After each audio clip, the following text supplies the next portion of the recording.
Hello, friends. This is Sam Chaney reporting for Weaponized News. Today, July 2nd, 2026. Thank you for joining us on this Thursday edition of Weaponized News. We have a lot to get to. We got Ruckus riding shotgun with us on this broadcast. Let me give you the hooks. Get through this day in history. We'll get on Ruckus and go through all this crazy news for you today. We got Trump posting AI videos of himself. It's ridiculousness. Vote red in the midterms, or Mitch McConnell's gonna what? It's just, we got all that. Mitch McConnell, is he dead or alive? I don't know. I think as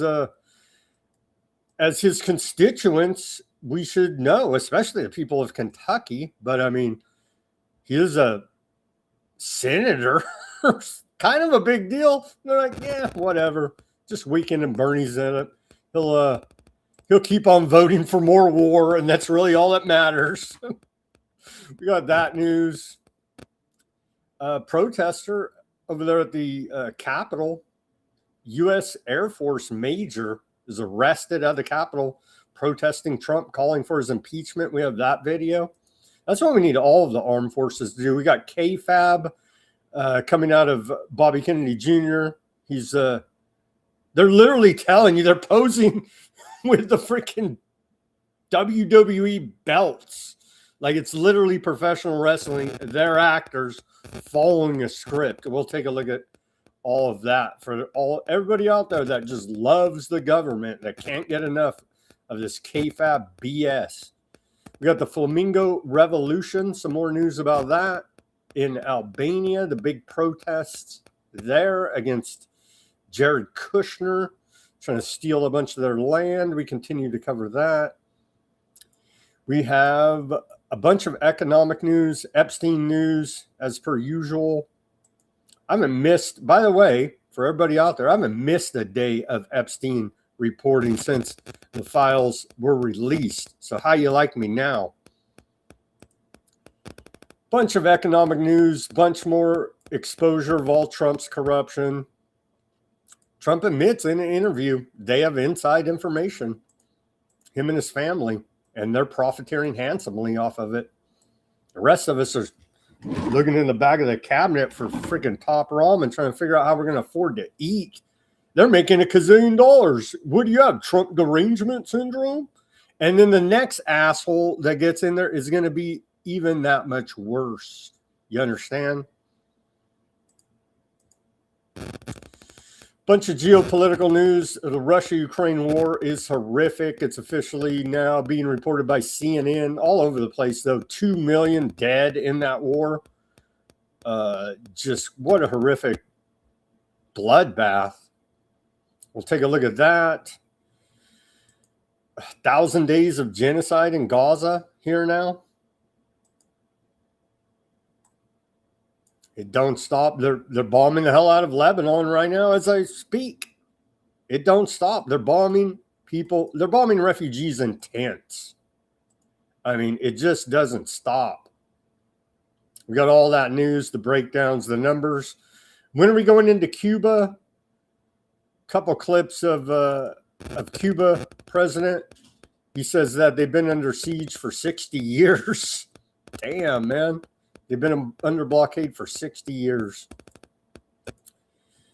And they keep telling us Cuba's next. We haven't even finished Iran yet. We're going to take a look at a little bit more ins and outs of Iran as well. Let's get to this day in history. We missed yesterday. Apologies, I missed it. July 1st on our Dark Occultist Satanic calendar is Demons Reveal. So we missed it yesterday, but we'll celebrate it today, I guess. Demons Reveal, and they're doing rituals involving druid sexual association with demons and blood. Any and all females of any age will be part of these rituals for Demons Reveal. That was yesterday. Apologies again for missing that reporting for you. Okay, on this June 2nd, or July 2nd, excuse me. July 2nd on this day in history, let me blast through these. We go back to the year 1698. English engineer Thomas Savery patents the first steam engine. Very important invention there as part of the Industrial Revolution. This is a crazy one. I believe last year on this day, I remember reporting on it as well. On this day in 1843, it was reported that an alligator fell from the sky. An alligator falls from the sky during a thunderstorm in Charleston, South Carolina. It was reported on this day in their newspaper there in South Carolina. Pretty crazy. Let's see. It was a thunderstorm. The article reads, Sunday week was a terrible day for its heat in Charleston, South Carolina, according to all its editors. But towards night, the oppressive storm of which and a ludicrous incident connected therewithin, the Mercury gives the following account. The thunderstorm on Sunday night, the winding up of one of the most oppressive days ever inflicted on mortal man, was really terrific. The whole firmament growled thunder and shot lightning. It was blinding to look at overhead with a power that shook the solidest structures, then rolled with angry growling along the wings of the storm.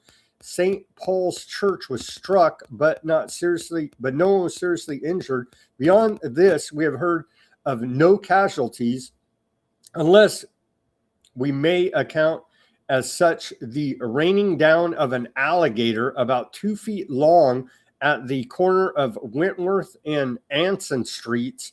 We have not been lucky enough to find anyone who saw him coming down, but the important fact that he was there is incontestable, and as he couldn't have gotten there any other way, it was decided unanimously that he rained down. Besides, the beast had a look of wonder and bewilderment about him that showed plainly enough he must have gone through a remarkable experience. By the last accounts, he was doing as well as any alligator could be expected to do after sailing through the air in such bad weather. You can see they wrote very well back there in 1843. All right. I just found that a very funny story. On this day in 1850, Benjamin Lane receives a patent for a gas mask with a breathing apparatus. 1885, on this day, Russia implements partial emancipation of serfs. 1863, on this day, we saw the second day of the Battle of Gettysburg. Union and Confederate forces clash on the second day of Battle of Gettysburg with brutal fighting. Quite horrific there. Part of America Civil War. 1865, on this day, we saw the foundation of the Salvation Army. One-time Methodist reformer church minister William Booth and his wife Catherine Booth found the East London Christian Mission, now known as the Salvation Army. On this day, 1865, 1881, then U.S. President James Garfield is shot by Charles Guiteau, a disgruntled office seeker. Garfield dies 79 days later. 1890, on this day, U.S. Congress passes the Sherman Antitrust Act, the first federal law aimed at curbing monopolies and restraints on trade. And then they go on to not enforce it. So we do appreciate the monopolistic efforts.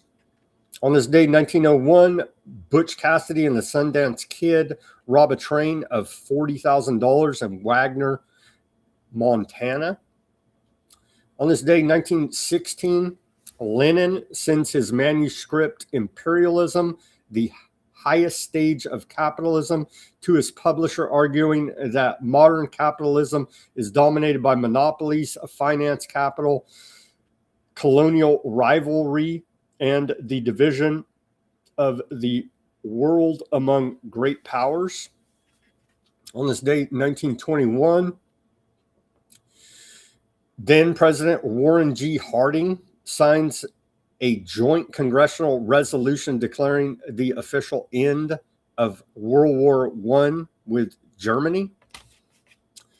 1962 on this day, we saw, Sam Walton opens the first Walmart store in Rogers, Arkansas. And everybody knows that's where food comes from, is Walmart.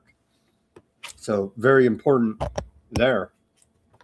1964 on this day, Lyndon Baines Johnson signs the Civil Rights Act into law, outlawing discrimination based on race, color, religion, sex, or national origin, and ending segregation in public spaces. On this day, 1976, we saw the formal reunification of North and South Vietnam. On this day in 2012, Trust the Science. What are you, some kind of conspiracy? GlaxoSmithKline settles the largest healthcare fraud case in history for $3 billion. $3 billion. Trust them. What are you, some kind of science denier? On this day in 2019, and this woman's right, this is a bad representation, in my opinion, for the women's out there. On this day in 2019, Germany's Ursula von der Leyen is the first woman nominated to lead the European Commission, with France's Christine Lagarde, the first woman nominated to lead the European Central Bank, and they've gone on to show how tyrannical women can be. So we do appreciate their efforts there, oppressing the folks of Europe. And then on this day, 1 year ago, in 2025, American rapper and hip hop mogul Sean Diddy Combs is found guilty on 2 counts of transportation for prostitution and acquitted of racketeering conspiracy and sex trafficking. And then on this day in our civil liberties history, we had 2 items. On this day in 1946, President Truman signs Japanese American Claims Act. Then President Truman on this day signed into law the Japanese Americans Claims Act to provide relief for the victims of the Japanese American evacuation and internment during World War II. About 119,000 people of Japanese descent, 2/3 of whom were American citizens, were evacuated and interned. Couldn't happen here. Well, they've already put Americans in concentration camps here in America, and don't you believe they are chomping at the bit to find another reason? I don't know, protesting the surveillance centers. Pick something to put us back in those camps. You better believe it. On this day in 1976, in our civil liberties history, Supreme Court upholds constitutionality of the death penalty in Gregg versus Georgia. Decided on this day, the Supreme Court upheld the constitutionality of 3 state death penalty laws that had been passed following Furman versus Georgia on June 29, 1972.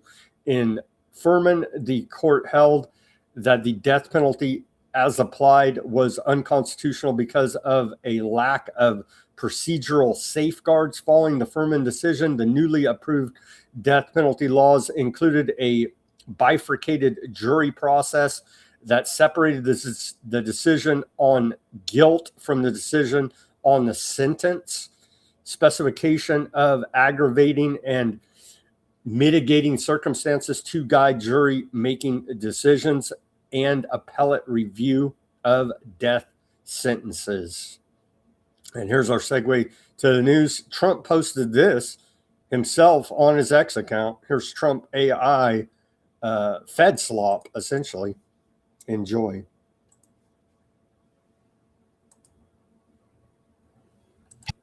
Have you or someone you know been diagnosed with TDS? The symptoms can be relentless. Fortunately, I'm Dr. Trump, and I have a treatment plan. Let's hear what some of my patients have to say. I have been suffering for over a decade, and after listening to Dr. Trump, I can see some results. Man, I've been suffering for years. I really didn't believe that was help out there. That was when I came across this video on TV. I really thought I was a lost cause. This was gonna affect me for the rest of my life. But after using the treatment plan, I can see a difference. I really wasn't sure I could help some of these people. They were so far gone, I wasn't really sure. I had no idea how much this was affecting my life. My work is slowed down. I'm hardly recognizable anymore. I just needed help. I couldn't eat. I couldn't sleep. Constantly angry. I made everyone miserable around me. I feel like I've aged 20 years in the last 2 years. I've been so concerned. I was really starting to worry about my future. The treatment is simple. Turn off. Fake news. Say your prayers, and if you ever feel anxious, just have a Diet Coke like me and you're going to see a remarkable difference in your life. Just love corruption like MAGA. Here's the counter to that. This is a shorter clip by Where for Forbidden on the X.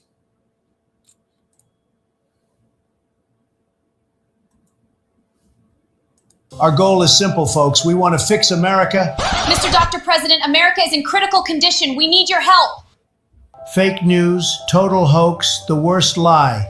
You should be ashamed yourself, but tell me, is Israel okay? Tremendous country, the best. Are you fucking kidding me, bro? How you doing this Thursday, Ruckus? America 250.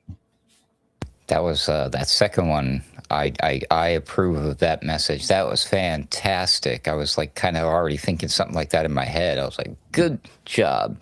Somebody beat me to it. Now I can stay busy with work and stuff. I have a creative brain enough as is. Ever since they turned off CERN, it just won't stop popping up these crazy ideas. Anyways, yes, I'm doing well, surprisingly. Again, maybe it's because they turned off CERN. You would think, all things considered, because the country is exactly like that bald eagle right there. That is that's a perfect representation of where we are. Right about as we're about to celebrate 250. This is supposed to be a big one because I'm a bicentennial baby. I think you are as well. So yeah, the 50, that's why we're at 250 now. But I mean, everybody was full of this swelling bicentennial pride back, do the math, let's see. So yeah, 50 years ago. I'm just having fun with y'all. Fun fact, AI cannot do math. You should ask her a math question, and it's hilarious to me. But yeah, so this is quite, you would think I'd be in a terrible mood, but no, alas, thanks to them shutting off CERN until 2030, I'm in a great mood, Sam. So yeah, thanks for having me.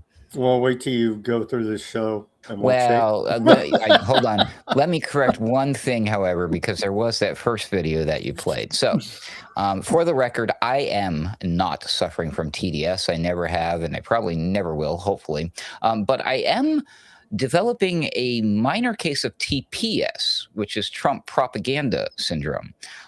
So I'm just not a fan of all the cheesy propaganda. Other than that, take it or leave it, because all the politicians are pretty much the same. But, you know, his special flair, different than the rest, is god-awful propaganda. So cheesy. It's terrible. Like, he really should work on it. Maybe this can make you feel a little bit better about propaganda. Here's Ben Shapiro with an emergency warning to the American people. If they were to gain control of the Senate, they would move to impeach President Trump. There's an outside shot. They could even get a conviction in a Senate split between a Democratic majority and maybe some rogue Democratic senators.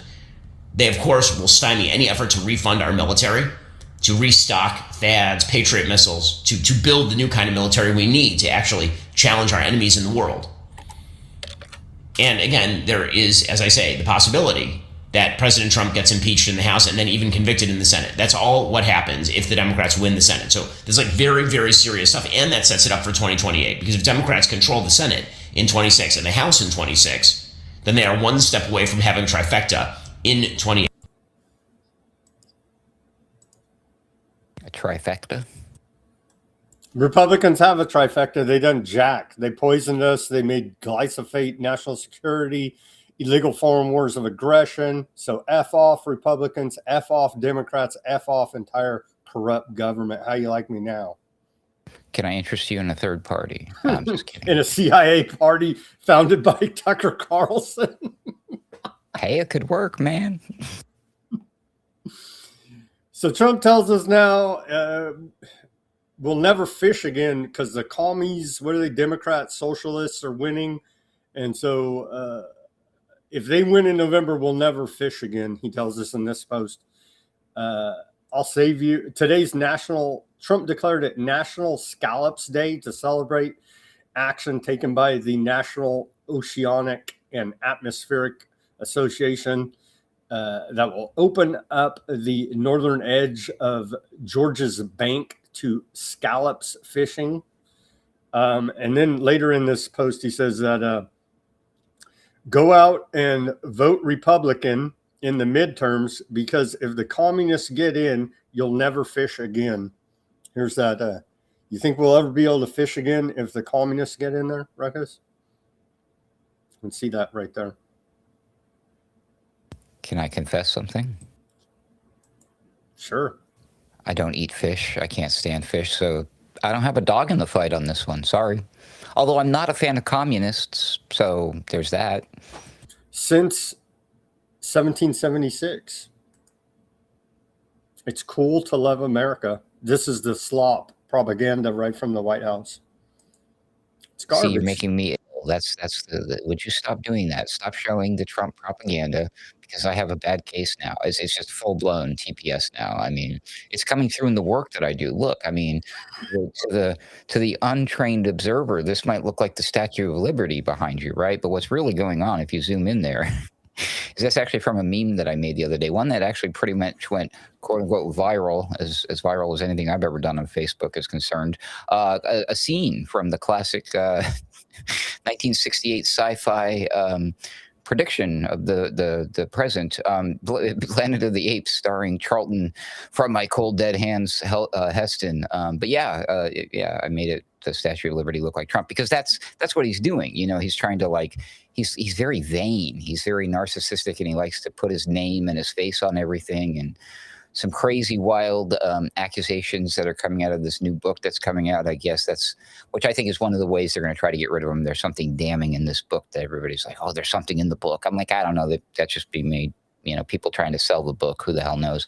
But anyways, yep, he's acting like a full-blown emperor, gold, everything, the Arch of Triumph, the gladiator games, the bread in the circus, the crypto coins, issuing coins. That's just like what the emperor what's his nuts did right before the fall of Rome. And here we are. This is crazy. So I wish it wasn't like that because I would like to be, you know, full of pride and go America. It's kind of ingrained in me. I was born in that environment where everyone was like, yo, happy. And they had the cool ass bicentennial coins and the money and everything. Sam, remember that? I collect that stuff and I think it's cool, but I look at all this stuff that they're putting out now for the 250th crap. And it's like 99% of it's got this guy's mug on it, dude. It's got his face on it. And I'm like, what the hell is going on? You look at all the stuff that they issued when we were kids. They weren't like showing off the current president of the time. They were showing off the founding fathers and Americana and things like that. And then the sparse instances where you do see some of this Americana stuff where it's like the 250 years or whatever, it's really gaudy. It's really tacky stuff, man. It's really, I'm like, man, did nobody with a heart or soul actually try? Did anybody try? Or is just everybody like, yeah, well, you know, we're at the end of this is the fall of the empire and everybody kind of knows it. That's what I worry about. That's a good segue. Symbolic of America 250, chunk of stage falls and almost crushes dancers during Freedom 250 DC dance rehearsal. Here's video of that, symbolic of Trump's toxicity.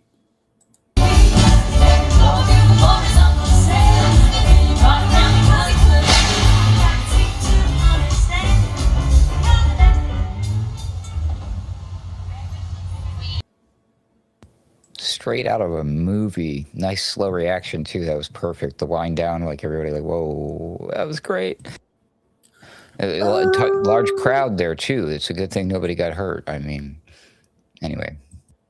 Trump hijacked the U.S.'s 250th anniversary to serve political, ideological, and pet projects.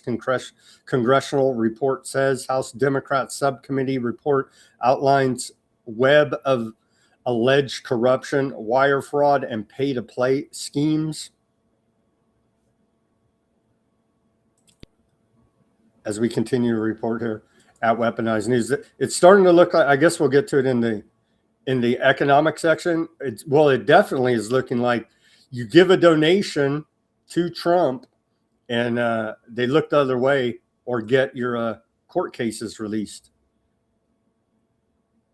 America's art of the deal, Sam. Art of the deal. Art of the deal. Art of corruption. America's 250th birthday party is starting to look like one big money laundering scheme, with your tax dollars funding PragerU propaganda trucks and our favorite foreign agent, Brad Parscale. A decade ago, Congress set aside $150 million for America's 250th anniversary and created a bipartisan commission to run it. The commission has received just $25 million and is now begging for more. The rest was steered to Freedom 250, a shell LLC Trump stood up in 2025 and hid inside a National Park Service charity. It has pulled in around $80 million. It gets worse, as a post by the Leah Files on the X. A $10 million grant, a library and museum money, was moved into Trump's birthday LLC to build freedom trucks, mobile propaganda exhibits made by PragerU. They're aardvark traders there at PragerU, acting like they're great American patriots. Everybody should know that and shame them out of existence. The nonprofit Cho's CEO served in the IDF's Unit 8200. They're literally foreign spies posing as great American patriots. F you, damn traitors. You make me sick and you're disgusting. Only 8% has been sent. It reports 0 sub-awards, no public record of who got the money. Someone in Congress should look into this. You think around $50 million more is obligated and simply gone dark, not itemized anywhere the public can find. This looks intentional. The White House is paying Campaign Nucleus, the company of Brad Parscale, a registered foreign agent of Aardvark land. Literal treason in your face. So F you MAGA, F you Trump, all you damn traitors. You're sick fools to run birthday events and harvest the data of everyone who signs up, compliments of our tax dollars. Every tax dollar runs through a charity. Why? A charity is a wrapper. It lets you take in tax money, corporate cash, and foreign money and spend it on your own projects with the books closed. Here's a little graphic to illustrate the money laundering schemes Trump rolled out here for America 250 and Aardvark land traders. Parscale, PragerU, all scum of the earth. Acting like great American patriots. They're nothing of the sort. Great American patriots. Yep. They're so interested in the history of this America, right? Yeah, sure they are. Mm-hmm. They said all the founding fathers had little hats on when they signed the Constitution. Oh, of course they did. I mean, we've all seen the paintings, right? Yeah. And they wrote about this constantly all the time. You know, they had to make it was so proudly like yeah, I don't know. That's below me. Yeah, what a joke. That's what Mike Huckabee, a literal traitor. Mike Huckabee, ambassador of Aardvark land, hangs out with convicted spies for Aardvark land against America, Jonathan Pollard. How is this not treason? Well, at least he came forward, right? Okay, so the White House doesn't even post about the war anymore. We're still in a war with Iran. Essentially, it's not hot right now, but so we had talks that Iran won't even talk to America directly. They have to go through intermediaries, Qatar and Pakistan, because they say you already violated the freaking rules to sit down to talk, which they did. Qatar and Pakistan say indirect U.S.-Iran talks in Doha have concluded. This was yesterday, but a little bit more follow-up reporting about it. They say they produced positive progress on the MOU, with the next meeting to be scheduled at the earliest possible time after funeral processions there in Iran for Supreme Leader Ali Khamenei. Ceremonies are going to run there mourning the martyrs, Supreme Leader Khomeini's death, from July 4th through July 9th, Ruckus. And so calls for bombing them are being made by Laura Loomer. Let's see. I think we have the video of it here. Where is the video? Did we have the video of it? Oh, yeah, here it is. I've seen all the Saw movies. It's okay. Shadow of Ezra on the X says the body of Iran's former Supreme Leader Ali Khamenei is now at the Khomeini Mourning Hall in Tehran. Laura Loomer has demanded the U.S. military drop massive bombs on the event and eliminate everyone there. Representatives from multiple countries are attending the event. An attack would ultimately start a world war. Here's video of the mourning of the martyr there in Iran. Yeah, what the hell? Ya Hussein!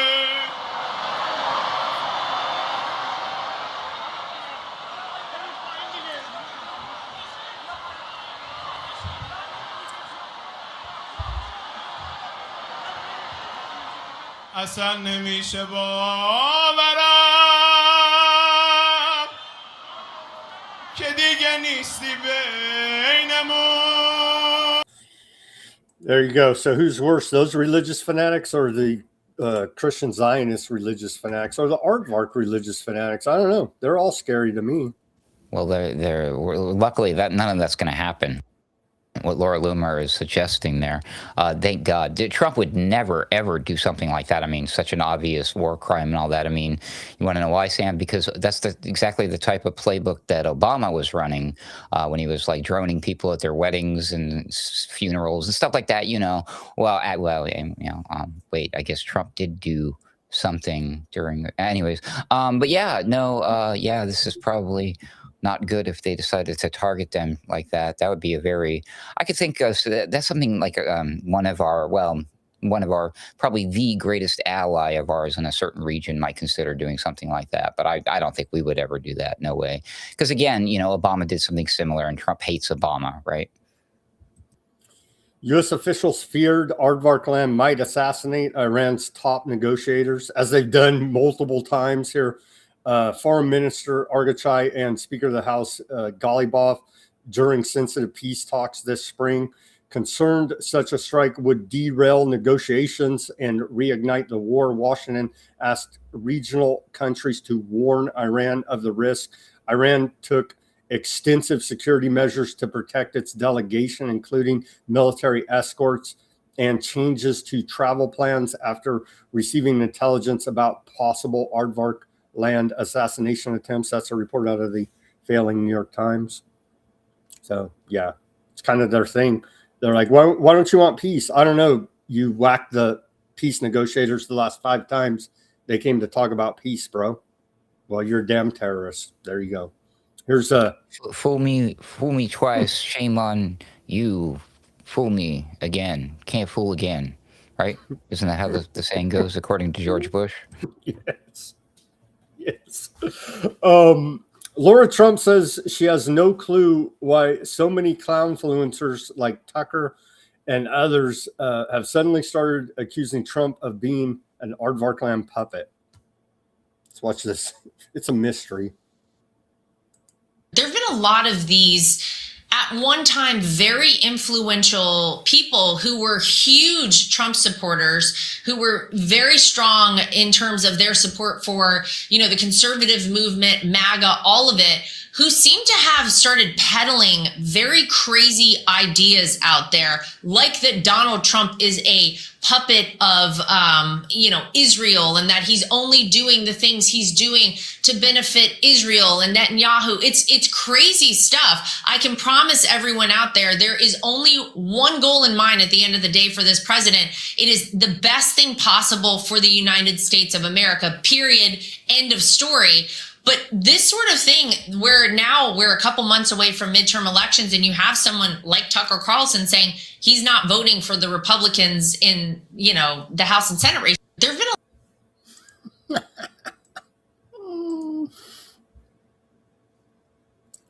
Everybody's wrong about this. Everybody thinks that somebody's a puppet of the other one. The reality is that they're both puppets and they're being used by an unseen hand, as it were. Vote Republican in the midterms.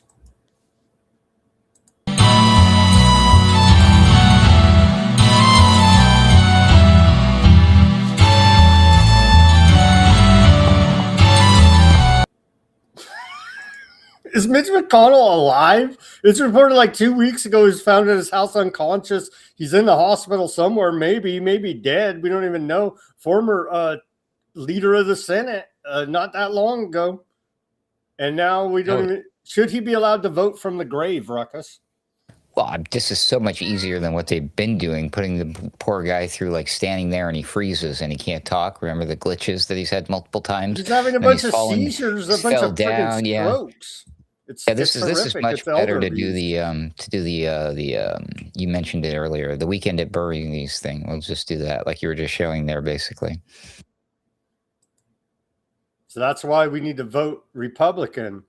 This is freaking elder abuse. If they, if he's still alive, I hope for his sake that I hope give him some rest. Leave the poor guy alone. He's done his job. They're gonna try to squeeze him out for every last signature juice drop that they can, right? Will they try to do the cryogenic thing where it's just like his frozen head in a jar voting? Like from Futurama? Yeah, right? Something like that. I'm not a crook. Wasn't President Nixon the president of the world in that series, his head? Yeah, that's funny. With our luck, where we're headed, it's going to be just like that, except it's going to be Trump. It's going to be Trump's head in a jar is the president of the world in Futurama world. There's an active... They're going to throw the book at this guy, but if everybody stood up, then it would run some of the corruption back. I do believe active duty Air Force Major Jason Watson was detained. He was arrested today on Capitol Hill protesting Trump. Here's that video. If all of the those in the service would follow suit, then we would have a lot...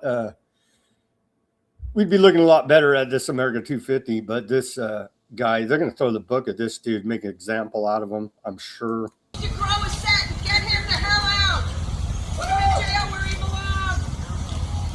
They're illegal.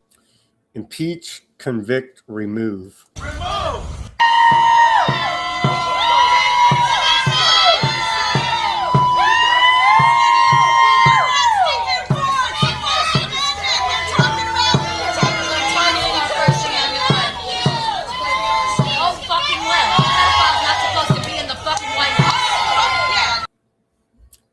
They're going to throw the book at that dude.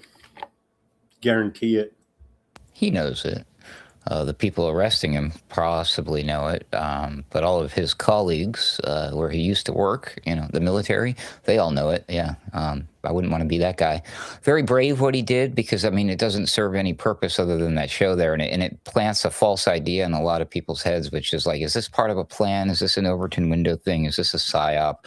What is going on? Because the vast majority of regular folks, including myself in general, I just, I know some things because of what I do, and I study the news, and I have a few friends in the rules are a little different for people, for you when you're in the military. So you may be like, we're probably going to hear a lot of people like, oh, he's in America. He's got the free speech and this. Yes, he's still, yeah, whatever. But he's under the command of basically this administration, the president, however you want to look at it. You can't do that. This is not allowed. That's a kind of a treasonous act, a court-martial. I forget what the specifics are. Again, there's all these legal rules.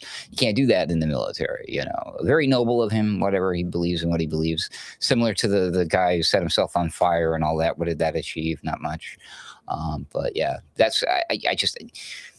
It's cool, but I don't know if I can trust it. A lot of distraction. People are going to be like paying attention to that, chasing that little shiny object. And usually when they're chasing a shiny object, there's some criminals slipping out the back door or, you know, enacting some sort of sneaky way to take away our rights and all that fun stuff. Bounties have been placed on Trump and Bibi, both presidents of America here in Iran, wanted dead or alive. 100 kilograms of gold bounty placed on Trump and Bibi, America's two presidents there. Organizers call it a people-driven initiative, vow to spread it nationwide there in Iran. Crowd roars Allah Akbar. Let's watch this short clip about that. بسم الله الرحمن الرحیم به حول قوه الهی ورامین مبدأ قیام 15 خرداد مردان و زنان دلیرش تصمیم گرفتن که انشاءالله یک جایزه ای رو در نظر بگیرن برای کسی که ترامپ یا نتانیاهو رو بکشه. جایزه اون فرد از طرف مردان و زنان ورامینی 100 کیلوگرم طلاست. 100 کیلوگرم طلاست. 100 kilograms of gold is a lot of friggin' gold. Those are nice little those posters they had up there, wanted posters. Yeah, another cute but ineffective psyop right there. That would imply that these criminals actually face justice, and we all know different now, don't we? Rather, what they should I don't know. Maybe some of their inside security would turn on them. I don't know. That's a lot of gold. Sam, do you live in the same world as me? It's nice to have hope, though. But in general, I'm call me skeptical. I'm on the fence. But what would be interesting and would probably be far more effective if we could actually make it work for us. But again, maybe this is the skepticism for some people. But you do have to win the hearts and the minds of the people to make something like this work. Change those posters. Keep them just the way they are, looking like wanted posters, because that's an impressionable thing on your brain. I'm speaking like a branding person and a guy who does graphic design. And simply make one tiny change. Instead of it saying wanted, change that word to unwanted. Do you see what I did there? If enough people can see those faces and associate the word unwanted with those faces, they will reject those people. It's like a little psychological trick. A visual NLP, as it were. There you go. Follow me for more life tips, kids. Thank you for that life hack advice. Maybe Iran should listen. Well, you want me to not think it's all fake, Ruckus? Here's it's all kayfabe, literally professional wrestling. Here's Bobby Kennedy Jr. with professional wrestling showing you the belts. It's literally all freaking fake. You know, in a semi-related thing, I was just thinking to myself the other day, how is it that Iran gets away with making all these really slick Lego propaganda things? And I haven't heard a peep from Lego, the company. Usually if you just you fart in the wrong direction on somebody's trademark and there's a big stink about it, I haven't heard anything about them saying we condone all, you know what I mean? Maybe it's out there, but it certainly hasn't been put forward to me on my stream or in the mainstream. I haven't heard anybody talking about it. So it's very odd to me because I know I can't make a Lego video without somebody saying, hey, that's a copyright takedown or whatever. You know what I mean? It's kind of very strange. Just a little off. Anyways, just a small observation. This week, Bobby Kennedy Jr. joined WWE and 75 kids at BGCA clubs. Was that Boys and Girls of America clubs in Atlantic City, New Jersey, to officially kick off the return of presidential fitness test and launch the Get Kids Active campaign. They're literally telling you it's all professional. Here they are again. Like, dude, it's literally professional wrestling. They're telling you. They got their wires crossed. They didn't realize it was the Boys and Girls Club. They thought it was never mind. Oh, do we feel? I'm getting more disturbed by the day by Bobby Kennedy Jr. I want to like him. I want Maha. It's not happening. He's posting this now. I'm having a hard time taking advice from him. He says, meeting with a few of my senior advisors on our next Maha win. Bobby Kennedy Jr. posted this. I'm having a hard time taking health advice from him, Ruckus, especially mental. What is with him and the animals? What the F is going on? Okay, note to self. I should write this down. Y'all remind me. Somebody out there, do a deep dive into, like, there's got to be some sort of weird esoteric. Is there like some sort of what Greek or pagan god from history? Is like, who? Why? He's got this way with the animals. I'll give him that. He's like the Dr. Dolittle or something. It's crazy weird. It's very weird. Anyways, maybe it was the brainworms that gave him a special power. Who knows? Maybe he found something when he cut off that when he was researching. No? Okay, I'll move on. Okay, back to more fun reporting here. But they literally told you it's all WWE professional wrestling. I mean, it is good for the youth to be fit, obviously. Everybody should be fit. But when they're literally showing you it's fake kayfabe. My gosh. Okay. On to some more, some better news here, Ruckus. Albanian clashes as a protest over Trump-linked resort boils over. They're calling it the Flamingo Revolution there in Albania. And now it's turned violent as violent protests in the streets against Trump's daughter Ivanka and Jared Kushner seizing a bunch of land there to build a luxury resort. I thought you had the videos or something. Well, here's a short clip from AP about it. They're hitting them in the streets with water cannons right now in Albania. The Protestants want their voice to be heard inside, as the Prime Minister for so many days has not heard them and has ignored them. But enough is enough.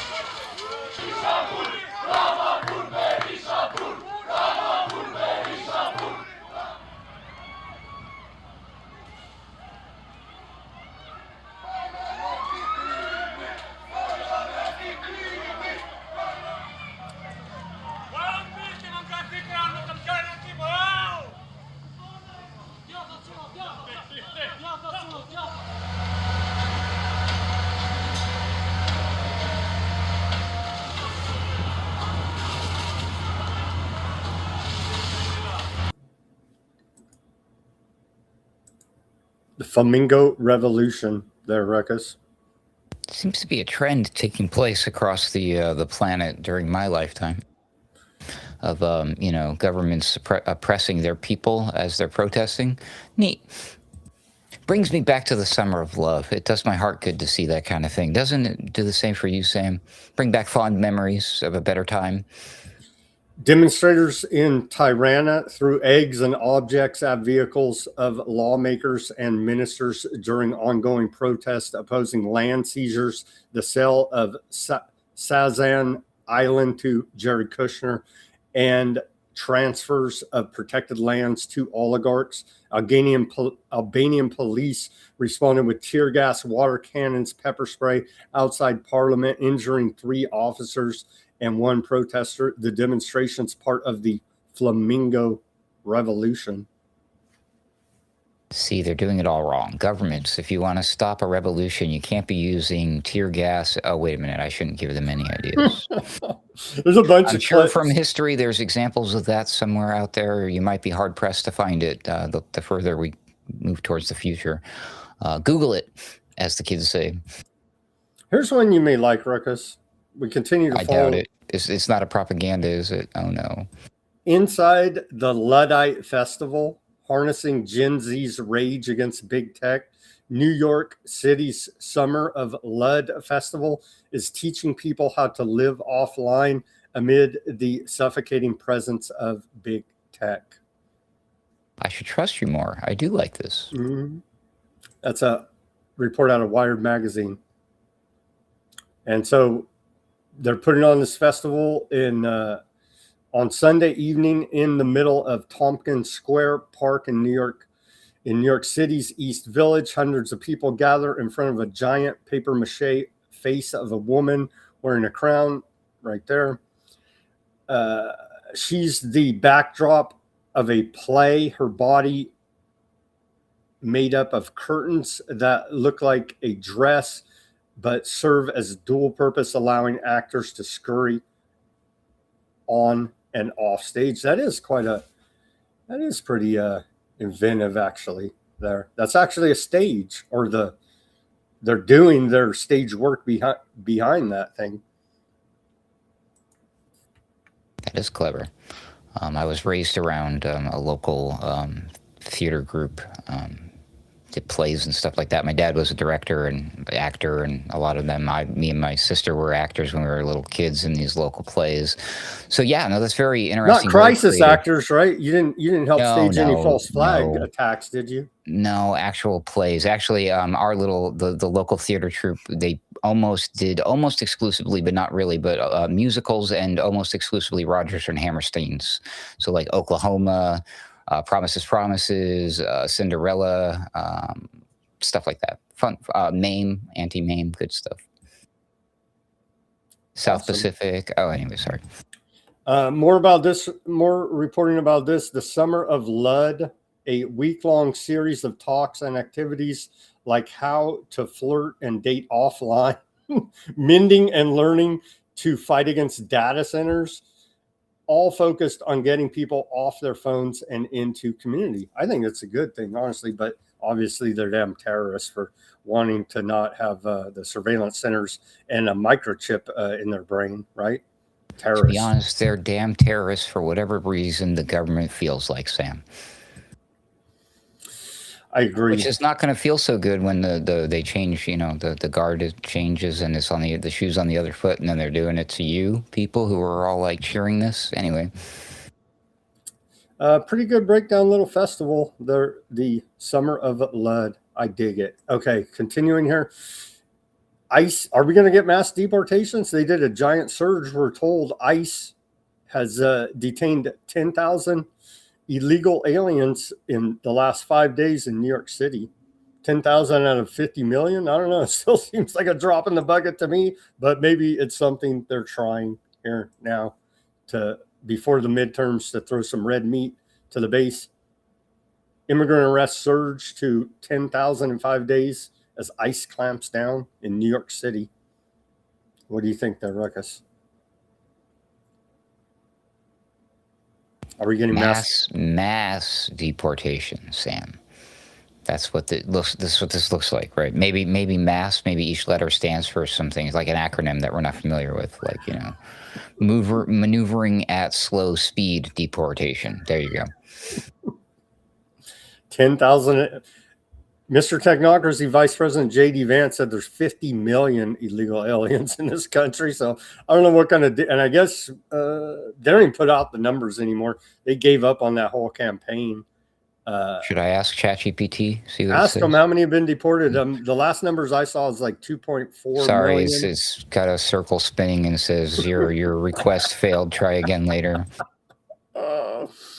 Okay, on to the Epstein reporting, or actually child abuse in general. Quite horrific here. Now, 16 children rescued. This is not part of Epstein. This is apparently their own weirdness and child neglect and abuse going on. 16 children rescued from Ohio, from home in Ohio, were almost feral, authorities say.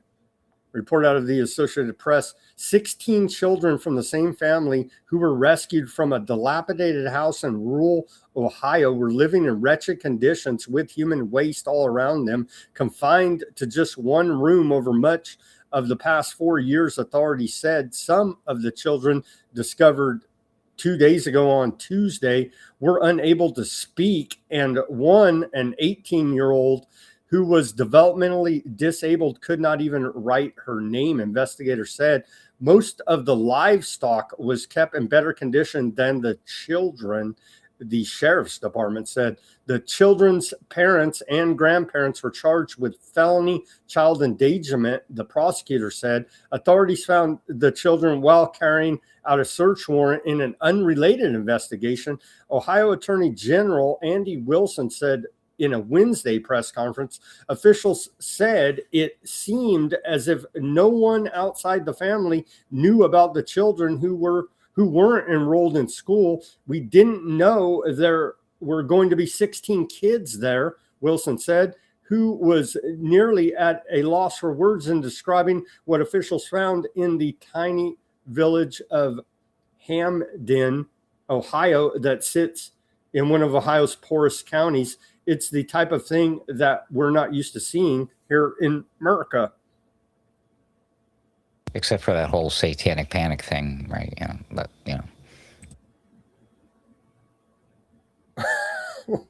I'll post it goes on to describe short-term memory America's got, all around in general. Don't be a conspiracy guy, okay?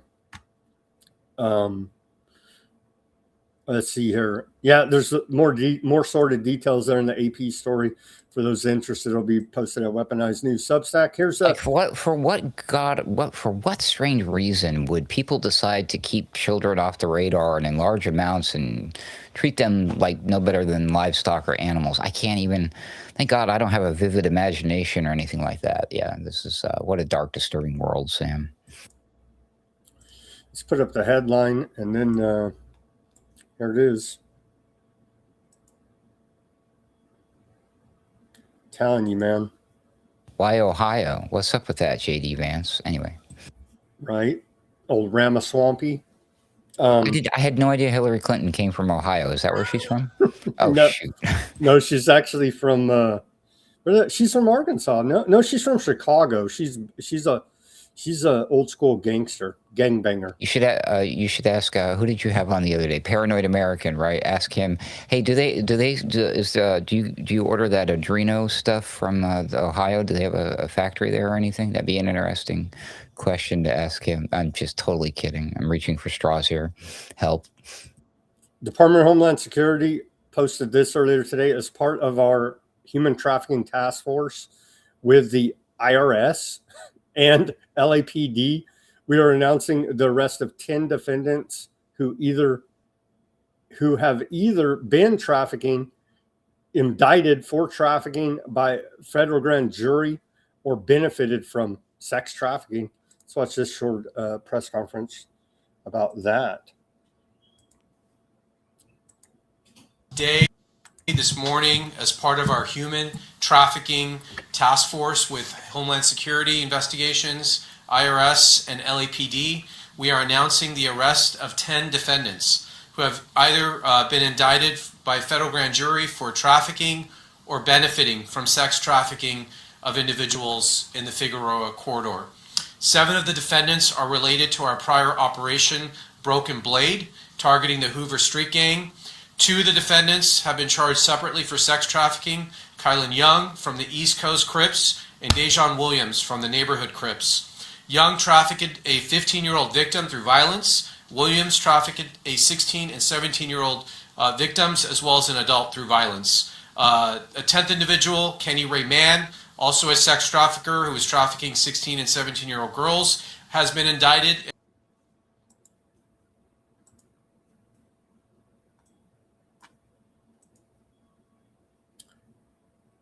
There's more, Ruckus. Operation New Dawn. The operation resulted in 305 arrests and the recovery of 24 children, many of whom had been reported as kidnapped or missing. Operation New Dawn, 179 charges in massive Chicago anti-violence crackdown. Here's that headline. Operation New Dawn in Chicago. Hey, see, there you go. That's I saw somebody make a comment about, I was joking about Hillary Clinton in Ohio, and somebody said Arkansas. No, she was actually born in Chicago. There you go. And did a bunch of crimes there in Arkansas, I believe. Well, just read the books and watch the documentaries and judge for yourself. Google it, again, as the kids would say. Could more Epstein files be released today? We're waiting because the DOJ faces court-ordered deadline to unredact names. The Trump administration may make more Epstein files public today. I don't know if they have yet. Obviously, it's ongoing. But Judge Emmett Sullivan ruled last week that the Trump administration has until today, Thursday, to release and unredact information in Epstein files as part of a lawsuit brought against the government by journalist Katie Fang. So Fang argued the Trump administration violated the Epstein Files Transparency Act by withholding documents and names of some people in the files without giving a proper explanation for the redactions. Fang pointed particularly to redacted names in emails that discuss women, redacted names of potential co-defendants in a draft indictment against Epstein, and missing FBI notes from agents' interview with a woman who alleged she was assaulted by President Trump, which Trump has denied. That's a funny word, redacted. And now we got unredacted. And then if they accidentally unredacted something and it needs to be redacted again, is then that redacted? Tripping over my words here. The DOJ, they did release, the Department of Justice releases more unredacted Epstein files today, including 8 secret emails about a reported torture video. And so honestly, I haven't had time to look into this, but we will be covering it tomorrow for sure. So a little bit more is trickling out here. It would be really nice if when we ask the government to be transparent with us about these things, we should get the version that I'm going to call the none redacted. How about that? None redacted, huh?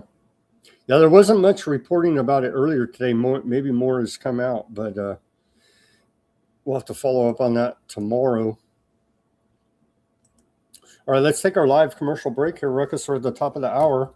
Everybody go to weaponizednews.com. Get yourself a holograph sticker. We're past Pride Month, so you can fly it proudly again with all the colors of the rainbow there. weaponizednews.com/shop. Get yourself a white background sticker, a clear sticker. We got stickers, baseball caps, T-shirts, coffee mugs, shot glasses, as this show may induce heavy bouts of drinking. weaponizednews.com/shop. We take donations as well, help support independent reporting and analysis, brought to you 5 days a week, broadcasting live, 5 p.m. Pacific, 8 Eastern time. Buy me a coffee, Bitcoin wallet address, Cash App. All the links are in the description below this video. Become a paid subscriber at Weaponized News Substack channel. We give away everything free. We're streaming live on Substack. You'll get a summary of the show, the full show, and links to almost everything we talk about for documentation and further research purposes. Become a paid subscriber at Weaponized News Substack. Again, it's free. Show your support for our efforts here at Weaponized News, bringing you nonpartisan, independent reporting 5 days a week here, and triggering the left and the right. So we must be doing something correct. Give us that like, share, subscribe, push that notification button. All of that's free for you. Go ahead and plug away, Ruckus. Sure. Thank you, sir. Head on over to alternatecurrentradio.com to get the catch-up with me and my colleagues and friends and what we got going over there. Of course, we've got the Boiler Room and Sunday Wire. I park my Roundabout Ruckus as the bucket for my previous appearances on Weaponized News, as well as other programs, such as I just recently was on air with Charlie Robinson for his podcast, Macroaggressions. So you will find that there as well. Our friends and colleagues, Cavi and Sumo, who do the Mystical American Patriot Society, good stuff. I already mentioned Sunday Wire. But we are doing a huge Boiler Room tomorrow night while I'm thinking about it. So just wanted to give everybody a heads up that there'll be a special 4th of July Boiler Room. But anyways, you'll find all of that information at the website, alternatecurrentradio.com. You'll also find a link to how to reach out to me, including my Twitter X account, AC_wordslinger. If you like, send me a DM. You can find my donation, buy me a coffee and all that jazz. See all my fancy memes that I post to like 20 people. Make it 21 if you like. There you go. Thank you very much, Sam. Give us a follow at Weaponized News at AC_wordslinger. You can see right there at the bottom of your screen. Thank you for your attention to that matter. Welcome back to the second half of Weaponized News on this Thursday, July 2nd, 2026 edition. This is a crazy story here, Ruckus. Right down the street from me, actually. I don't know. It's like 45 minutes away. But in San Joaquin Central Valley, Wall Street Apes posted about their city council got recalled and they don't want to leave. Let's watch this video. Pretty crazy. I mean, residents of the small San Joaquin Valley city of Avenel, California, are furious. They voted in April to recall the majority of their city council, but the city council members are refusing to leave office. Over 75% of voters approved recalling all 4 officials. Kings County certified the results in May. Voters targeted Mayor Alvarado Presidio, council members Leticia Gamez, David Ramos, and Pablo Hernandez, 4 of the 5 council seats. The city leaders who are refusing to leave are saying the recall was conducted unlawfully by Kings County elections instead of the city itself and lacked proper city authorization. So they wanted to be able to give authorization for a vote to remove them. I looked into this. This is Wall Street Ape. He says, I looked into this and verified they should be removed. Under California law, the recalled Avenel officials should be removed from office. California recall process is governed by California Constitution, Article 2, Section 13-19, and California Elections Code, Division 11, 11,000, etc., citing all these codes there in the California law. Once a recall election is properly held and a majority votes yes to recall an official, that official is removed from office upon certification of election results. The election was conducted by Kings County. The county elections official, which is standard procedure for local recalls when the city does not handle itself. The county certified the results after verifying the process. Let's watch this short video. I think they should just be dictators for life because American democracy. What do you not like Mexicans? What do you work for? How do you work for? What do you work for? You work for us. What do you work for us? Residents of the small San Joaquin Valley city of Avenal, California voted in April to recall the majority of their city council. But the city council members are refusing to leave office, saying that the recall vote was conducted unlawfully by the county when it should have been conducted by the city. It is important for us to continue showing up. Enough is enough. This is not okay. At a city council meeting on Thursday, tensions were high, and residents gave public comment that devolved into yelling and even police confrontation, although no one was arrested. It's unfortunate that we do have community members who get very passionate about this issue. It's understandable because it's something near and dear to their heart. We're talking about our home. This is my home as well. The movement of doing the recall was the first step in trying to gain accountability, holding leaders accountable for their actions. Here's a little more background on this. The election targeted 4 of the 5 city council seats. These are the names of the people they targeted. Over 75%. We covered that. So what do you think? They should just be dictators for life, right? No. And scream American democracy 250. No? No, it should look something like this, right? And then, wee, bye-bye. Yeah, no, that's very strange. Yep, we voted you out. Well, that's too bad. We're going to stay anyways. You can't vote me out. I made myself dictator for life. Oh, okay. What on earth could a country do in that situation? It's, never been a problem in history before. There's never been a, arguably successful solution to that. Oh, that's right. America, the birth of this country. What were we? How did all that go down? Yeah, anyways, but yeah, this is crazy, man. Yeah, just refused to leave. The vote was a fraud. The votes didn't count. There were stuffers in the ballots and the boxes under. They wanted to run their own recall.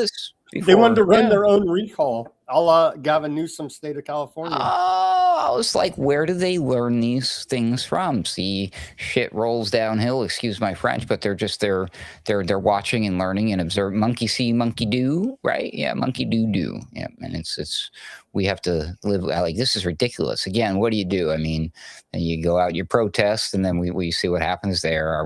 What are we going to be? They got the flamingos out in that one country there, or whatever, that the place that used to be a country, but now it's vacation Disneyland for Kushner and Albania. Oh, that's right, Albania. Alba not going to be here anymore. And Ruckus too about Albania. That's what the film about staging fake wars, Wag the Dog, was set in Albania. Kirsten Dunst and the kitty cat and all of that. Yes, sir, that's true. 75% of voters voted to recall their butt. So we went through American democracy and they said, no, we're in Soviet Union here. You don't understand. It's a very slim margin. I mean, it was, too close to call. The local little towns around here are corrupt as the day is long, let me tell you. Okay, continuing here. Well, it is California. What would you expect? Okay, on to the economic section. We got a lot of news to blast through here, Rugus. German Chancellor Merz announced an end to employees' right to call in sick without a doctor's notice. They're in Germany. Without a doctor's note, you're not allowed to call in sick to work now. What do you think of that? Trust the science? Oh, there you go. I trust my doctor. Not that long ago, I was trusting Billy Boy, and now I'm trusting Donnie T. He's my doctor now. He cured my TDS, Sam. The feds tell us the unemployment rate has fallen from 4.3 to 4.2%. We're in a golden age here. And they don't even count. And this unemployment number is rigged. We've covered it many times. They don't count those no longer looking for work, those underemployed. So you could probably triple, maybe even, I'd just say quadruple all economic data. And that's about where it is in reality on Main Street here now. I see what they did there. They rebranded the hashtag winning, and they just call it the golden age now. But it's the same thing. We went down 0.1%, and we're winning. It's the golden age. The economy's booming for Trump and AI and nobody else. Dude, okay, listen. You want to know how well the economy is doing? I mean, things are fantastic. Just like a shocking slap in the face. I was doing a little research project for a personal pet thing, a music mix that I'm making for that we play at Alternate Current Radio. Because it's my birthday next month, and I wanted to do something special, and the 250th birthday, and my birthday, all this fun stuff. So I was watching a lot of old. Your birthday's August? No, it's in July. It's well, we are in July. You said next month. It's this month. Oh, shoot. See, I lost track of time. Get in the already. right month there, brother. All right, so it's this month already. Holy crap. This is how bad I don't want to turn 50. You're getting old. I'm in denial. Anyway, so I'm looking at old 70s and 80s TV commercials, and I was watching one today, and I had to do a double take, and I made a marker of the timestamp because I want to take a screenshot of it. It was a commercial for an old, it's from 1976. So the country was celebrating its 200th anniversary, right? With the bicentennial thing. And the commercial is for Vons. It was like in California. I don't know if Vons is still around. Probably not. It is, yeah. Supermarket chain, so you know Vons. They were selling chuck roast, like this really nice looking chunk of meat, real beef, 49 cents a pound. Wow. And I forget what the exact cut was. And I went and I looked it up, and I looked at the price of what was comparable. I was like, holy, what the F is going on, dude? This is crazy. So yeah, back then you could get some good stuff. 49 cents a pound, Sam. How about that? U.S. high school students face toughest summer job market since 1948, according to Fortune magazine. This is creepy. This is creepy, Ruckus. South Koreans use AI to reconstruct dead loved ones on video. Let's watch this short video. This doesn't seem right to me. Let the dead rest in peace.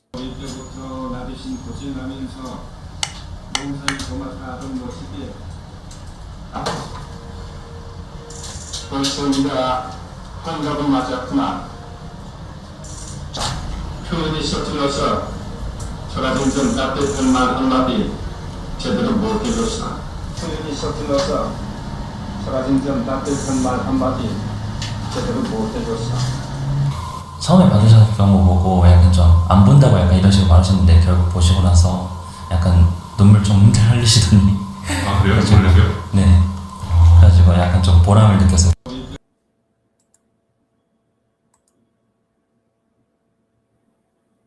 What the heck? So those are dead people, allegedly, or recreate? What is going on here? You know what? The more things change, the more they stay the same. This reminds me of the classic seance. And yeah, speaking of Googling things, you should learn what Harry Houdini had to say about all of that, the famous magician, who may or may not have been killed for some of the things he was trying to expose. Anyways, that's another story for another day. Lee Gian Hooney 28 commissioned an AI animated message from his late grandfather. That's what that was. It just seems wrong to me. Remember the story that went viral where somebody dug around or pulled up an old news clipping, but it was going crazy a little while ago recently about the Facebook Project Lazarus thing, where Facebook said that they were going to, hey, you use our platform, we own the rights to you, your face, and when you die, we're going to keep posting for you. You saw that story, right? Yeah. Yeah, it's similar to that. And then, of course, the Trump talking to the Teddy Roosevelt thing, too, Very odd. I wouldn't do this. I don't know if I mean, shoot, like not that long ago on my program, The Daily Ruckus, I played a few clips of some of these products. They come and go, flash in the pan. They don't stick around because they're creepy and weird. But there was one, it was an advertisement where it was like the lady trying to preserve her mom before it was too late, before the lady died or whatever. And so she did, mom just talk for 3 minutes, and she's holding her phone like an app or whatever, and is scanning the mom as she's talking. And then now she had her mom with her forever as she got older, and then the kids and the grandkids, and it showed like the future, and it's like the great grandkids talking to the dead grandma on their tablet or their brain chip hologram or whatever, and that's like they're doing it. We're doing it, as Alex Karp would say, right? Employers who laid off workers citing AI are already starting to regret it. That's a headline out of CNBC. Meta's Zuckerberg says AI development hasn't accelerated in the way we expected. That was a report out of Bloomberg, you think? Does he mean the way he expected, or all of us? I think he's talking about, that is a good question. He's talking about the hive mind of big tech, a la U.S. intelligence, or is he talking about his own little piece of that Facebook. I don't know. I read it the other way because, you know, they're like, well, shoot, that didn't go the way we planned. We were hoping everybody was going to lovingly accept it. Instead, they're like, what? How dare you give us this stuff? We don't want it. No data centers and all the flock camera vandalism and the Luddite stuff. Yeah, so maybe that's what he meant, Sam. Nudge, nudge, wink, wink. Goldman Sachs has said investors are rotating out of the Magnificent Seven and into AI beneficiaries such as semiconductor stocks, favoring them over hyperscalers bearing heavy AI spending. A lot of these Robinhood. companies are learning the hard way, right? They're like, well, it's going to be cheaper. And then, you know what, to what degree is that their fault? Or is that really the people, the gatekeepers, the ones who are making these programs? They're like little drug dealers. Like the first taste is free or it's a little cheaper, then they change it. They're then smoking their own dopamine. They depreciate the old model, so you can't use it anymore. You're forced into the new one, and now you're paying through the nose. And so that it's like, oh, too late. You already fired all the people. Now they don't want to come back and work for you again. I think it's all by design. Sorry. Robinhood CEO Tinev said AI agents will soon be as capable as human traders. Agentic AI spurred a boom in mobile app releases, but there is no sign of these apps gaining traction. Kind of like what you're saying there, Ruckus, about these creepy apps. Some of them you can see right here. This is from Financial Times, and you can see, yeah, they're pumping them out. They're pumping them out. Apps with significant usage, not so much, but they're pumping them out, right? They're pumping them out. That's for sure.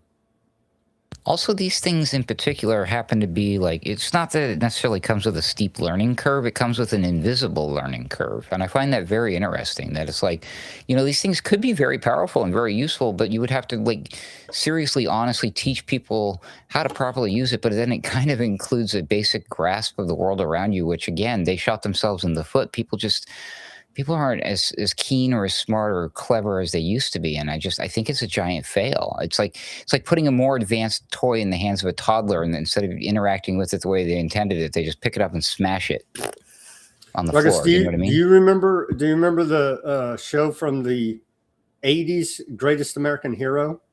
Yes, yes, absolutely. Yeah. Okay, so for those that are not familiar with the show, dude gets a special suit from aliens that basically makes him Superman, gives him Superman-like powers. He can fly, he's bulletproof, all this stuff, faster than a speeding bullet, all this a la Superman kind of superpowers. But the problem is he lost the instruction manual to the suit, so he doesn't know how to use it. So he flies around and crashes into buildings all the time because he doesn't know how to control the suit's power. It's kind of like the AI. There is no instruction manual they give you with it. So you could very well have superpowers if you know how to use it, but there is no instruction manual. And then it was a color. Was it the color red that would just halt everything? There you go. Yeah. Good show. That show didn't last long enough. That was a fascinating and good show, I thought, and a song that lived in the forever for a very long time after the show was gone, lived in memory. Believe it or not, I'm walking on air. Yeah, everyone knows that song. There you go. Here's the reason why you should keep paying your FICA tax happily. 7 years from now, more or less, the Social Security system will go bust. There isn't enough coming in from people still working to cover the benefits going to people who are retired, and that's a report out of Forbes magazine. So be happy when you see that withholding of 7.5% out of your paying for your Social Security, Medicare, and federal unemployment. You should be very happy about it, because when it comes time for you to collect it, there will be no money in that fund, Ruckus. Woohoo. Use it or lose it. We do love being suckers of Ponzi schemes here in America, apparently, especially MAGA. Google now has to pay a record $4.7 billion fine in Europe. We hate them, YouTube. F Europe, right? Yeah.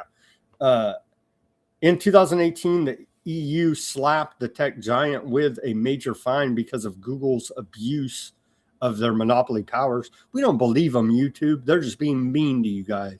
Google fought the fine, but Europe's highest court has now ruled that they must pay, and there is no more ability for the corporation to appeal. Well, F them, Google, YouTube, right? Sure. That is terribly unfair to Google. What did they ever do to you, Europe? They stood up for the World Health Organization during the whole bat times, okay? And that's right. See? Yeah. Yeah. I don't know what you guys. Oh, wait. Yeah. Wait. What about this headline? Ruckus, televised nervous breakdown. CEO of Palantir suffers a bit of a meltdown during live interview. We played a couple of the clips. He said he's the world's greatest CEO in support of Aardvark clan. It's funny you just mentioned that TV show, but the first time I saw Alex Karp, the hair reminded me of the character from that TV show. Wrong color, but curly like that. So we should feel confident with him nuts. leading technocracy, having all of our personal data from Social Security to IRS. I wouldn't trust that guy to wash his hands after using the bathroom before preparing a meal, Sam. Why, he just had a nervous breakdown on live television yesterday. Oh, wait. How many fingers has he got in that picture? Is he even real? He has 4 fingers. I believe his thumb's blocked by the little, what do they call that? Chevron deal. The lower third. The lower third. The headline there, televised nervous breakdown. And so, as reported through Doge, they backdoored all our data with Palantir, thankfully. Foundry operating system now has created profiles of every American and I'm sure indexed us on different levels of kill lists. And so we appreciate the CEO of Palantir going on cable news and having a nervous breakdown, controlling all that data, right? Isn't that? Maybe it wasn't him. Maybe he was a guy wearing a rubber mask or something, because Alex Karp has never acted like that. He's never had meltdowns or acted bizarre in public before. No, he always acts like he's drugged up out of his mind. Oh, and he was accused of being on drugs. He says he's not on drugs. Now I'm even more concerned. You act like this on a natural? Damn, dude. There's something seriously wrong with this guy. And like you said, we shouldn't even trust him to serve food after going to the bathroom, never mind being in charge of the nation's data. Or, yeah. Anyways. Peter Thiel's funding a plan to build privatized city-states everywhere from Gaza and Venezuela to small towns in California. The goal is to replace a government with for-profit companies. Isn't that the ultimate libertarian anarcho-capitalist dream? This is Peter Thiel who's doing that, said this? Okay, so yet again, another one of these instances where if you or I said this months ago, they'd be like, how dare you, you crazy conspiracy theorist? They would never. And then they come out and here's what we're doing. It's like, yeah, we love it. It's great. What? Let's watch this short clip from More Perfect Union. I won't play the whole thing. It's like a 15-minute report. We'll just play a little bit of it and post the full report over there at Weaponized News Substack, or you can go to More Perfect Union on their X and see the full report. I have been researching one of the weirdest stories that I've ever looked into. It's about a once fringe movement among the tech elite that aims to replace governments entirely with corporations. Privatized societies run by CEOs, built for profit, not for people. Almost like they wanted their own little worlds, playlands, built just for them based on their desires. I eventually pulled away from the story because it seemed a little more silly than anything to be concerned about. But then I realized they might already be getting their way. Just look at Doge and Palantir replacing or breaking the basics of the government. The plans for a futuristic, privatized new Gaza. AI infrastructure growth that seems immune to public opinion, and invasions of countries seemingly at random. A new power structure in society. They got a full, almost 15-minute report there. all about it, breaking it down there, Ruckus. So just skip government. Maybe it's already an organized crime syndicate working with all of these corporations. So maybe just skip government and say, yeah, all hail to all seeing eye there from Palantir. And we don't even need government. And AI Alex Karp makes all the decisions after not washing his hands after going to the bathroom and serving us food. Even if these people weren't coming right out and saying it, even if conspiracy theorists, allegedly in air quotes, people haven't been exposing this type of plan for a long time, even if this all wasn't just a giant plan going as far back as some of the current players, let's say granddads, just as an example, like Elon Musk, I'm looking at you. Ruckus, they're still all under-reporting. It's been announced, and I don't see many people reporting it. The TechNate is the Greater North American Project. Okay, it's the same freaking thing. And the Department of War has announced this, very underreported, and people still, I see, posting TechNate, technocracy. It's called the Greater North America, okay? And it all lines up with the TechNate from the 1930s, Elon Musk, grandpappy Ruckus. Which leads to my point I'm about to make right here, which is even if all of those things were or weren't true about this is a plan and moving in phases and all of that fun stuff, right? From the Illuminati, secret society, power controller, elite, puppeteers, whatever, you know, insert your favorite flavor of Q, whatever. Yeah, I don't care. It doesn't matter. It's all the same. Right here, even if all that was true or none of it was true, you cannot deny that the reality is that the world around us, again, whether it was planned, staged, manipulated, or created, is moving in this direction. You know what I mean? So take all that other weird stuff out of it and just realize what's going on. And again, we can stop it, but we gotta make that like change in our brains from the wanted poster to the unwanted poster about a lot of this stuff, because a lot of these people cheer it, they love it, they think it's cool, not because they've done any research to say and make a decision for themselves, but the same way all of the propaganda and the mind control brainwashing works on the television. Like again, when I was watching all the commercials from the 70s and 80s, I'm like, oh my god, dude, my childhood memories are comprised of not much else other than my favorite TV commercials. Like I remember those commercials. Like we've been brainwashed to buy stuff and love stuff and think that this is my favorite color. Is that really your favorite color? Or is it because your favorite person told you that that's your favorite color? You see what I mean? And that's where we're at, which is incredibly dangerous. And that's the break the mind control, as you were saying the other night there on your program, Sam. That's the tagline of this show, break the mind control. More price fixing. We've been reporting this week about the semiconductor microchip makers price fixing on their memory, essentially here now, and paying off the Trump administration backdoor to help them out with their lawsuits on monopolistic business practices. Now we see a report about, remember when we had the giant egg price increase where nobody could afford eggs? Turns out new reporting reveals that executives from America's 3 biggest egg producers began colluding, i.e. price fixing, i.e. highly illegal, allegedly. If the Justice Department that covers up for Epstein would ever enforce a damn law, executives from Cal, Maine Foods, Hickman's, and Versova spoke of a phone call and message to coordinate bids on egg trading. While these producers blame the avian flu, they were actively and illegally collaborating to fix the price of eggs.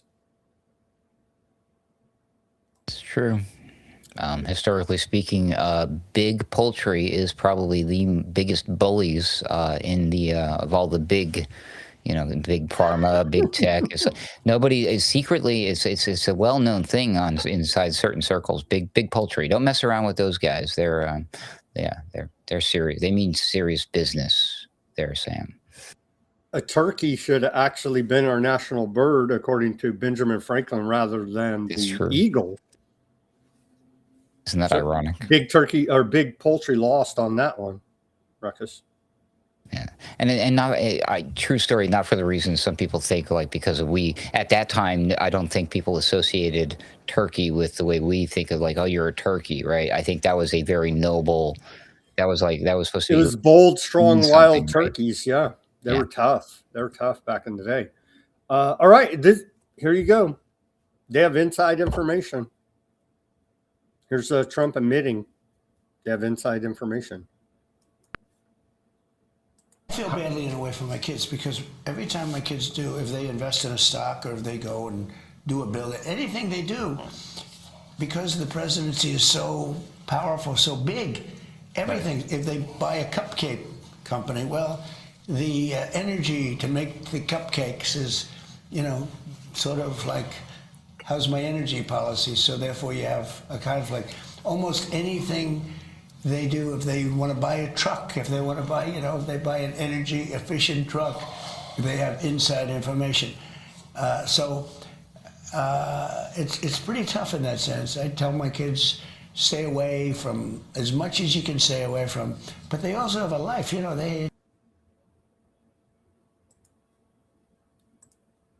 What did Trump say not that long ago? Folks, they're going to find a reason to impeach me. What are you doing, bro? Anyways.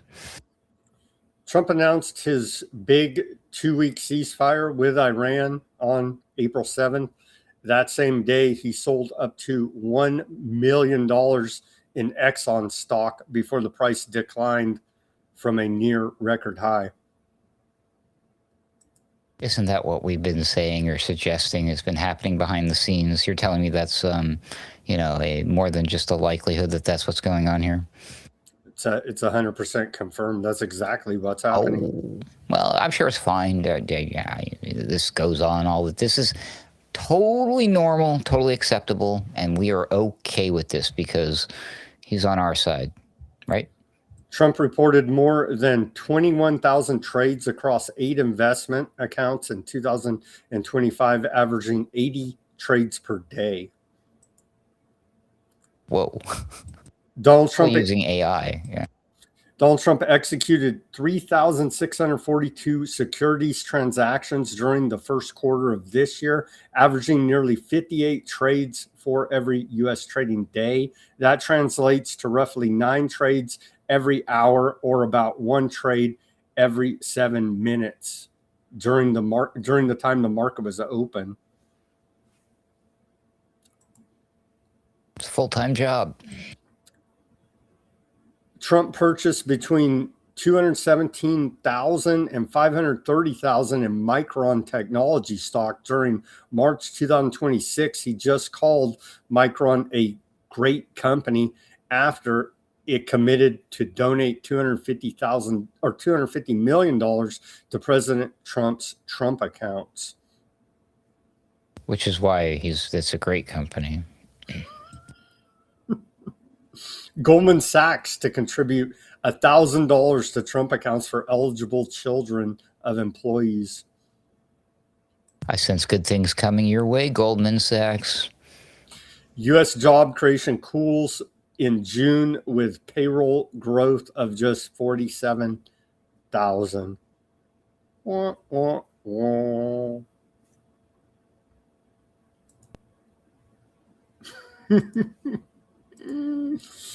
AI will fix it. U.S. beef prices stay red hot for summer cookouts. Reuters. Ahead of Independence Day, July 4th, a major holiday for grilling. Wells Fargo Agri-Food Institute estimated the cost of summer barbecue for 10 people will rise by 2.4% from last year. Hamburger is up 14% from last year. That's a small number, 14. Oh, wait, from last year? Mm-hmm. What? Record hamburger prices. Forget steak. We're talking hamburger here now. Hot dogs. What about hot dogs? Those are still cheap, right? Not so much. They don't mention hot dogs here, but in this article, but everything's way up. It's like those what do they got? The Hebrew internet. Oh, never mind. Stay kosher here with me. So it looks like all this AI circle jerk giant biggest fraud we've ever seen. They're going to want a federal bailout, and they will get it. They've already essentially been deemed too big to fail, too big to jail. The Financial Times reported OpenAI is discussing giving U.S. government a 5% equity stake as part of a public benefit proposal. CEO Sam Altman has suggested that OpenAI and other major AI firms, including Anthropic or Anthropoc, you got to teach me how to pronounce that, Ruckus. Anthropic. Oh, wait, you got me. Anthropic. Anthropic. Anthropic, Google, and Meta gave 5% equity to a fund modeled on the Alaska Permanent Fund. He argues this is the best way to share AI benefits with the public. A deal could require an act of Congress, and Altman has reportedly discussed public ownership with President Trump, Commerce Secretary Howard Lutnick, Treasury Secretary Bissett, Senator Bernie Sanders, who has proposed a sovereign wealth fund financed by a one-time 50% tax on major AI company stock. To me, I read this story and it says they want a bailout because they know that they don't produce any revenue, and it's a circle jerk of fraud and a hall of mirrors of corruption. And so bail me out because you own a 5% stake in my company, Uncle Sam. Yep. Yeah, people were warning about this not that long ago, and people like Sam Altman were flatly denying, oh, no, we would know. They were, and the government was like, oh, no, we would never. And like, we're really right. This is the beginning of that. This is like laying the foundation for that, legally speaking. So, nobody learns their lesson. Short-term memory. Goldfish America. There you go. Too big to fail, too big to jail. Gas is still up. I don't know what they're talking about. The golden age gas is, I guess it's below $4 threshold, but on average across America, according to AAA, the price for a gallon of gasoline is still at $3.84. Here it is. It's still up there, man. And so all this golden age, I can't afford to barbecue a hamburger on 4th of July, bro. Like, look. And of course, over here in California, it's still well above $5. And we've said the difference is state regulations and taxes there. They're really killing us in California. But even where you're at there in Texas, $3.34. But on average across America, you can see $3.84. And it didn't really budge from yesterday, as the Strait of Hormuz is still being contested here now, Ruckus. Goldman Sachs estimated it's opening up now, I guess, maybe, possibly, if they don't start shooting, which they could at any time.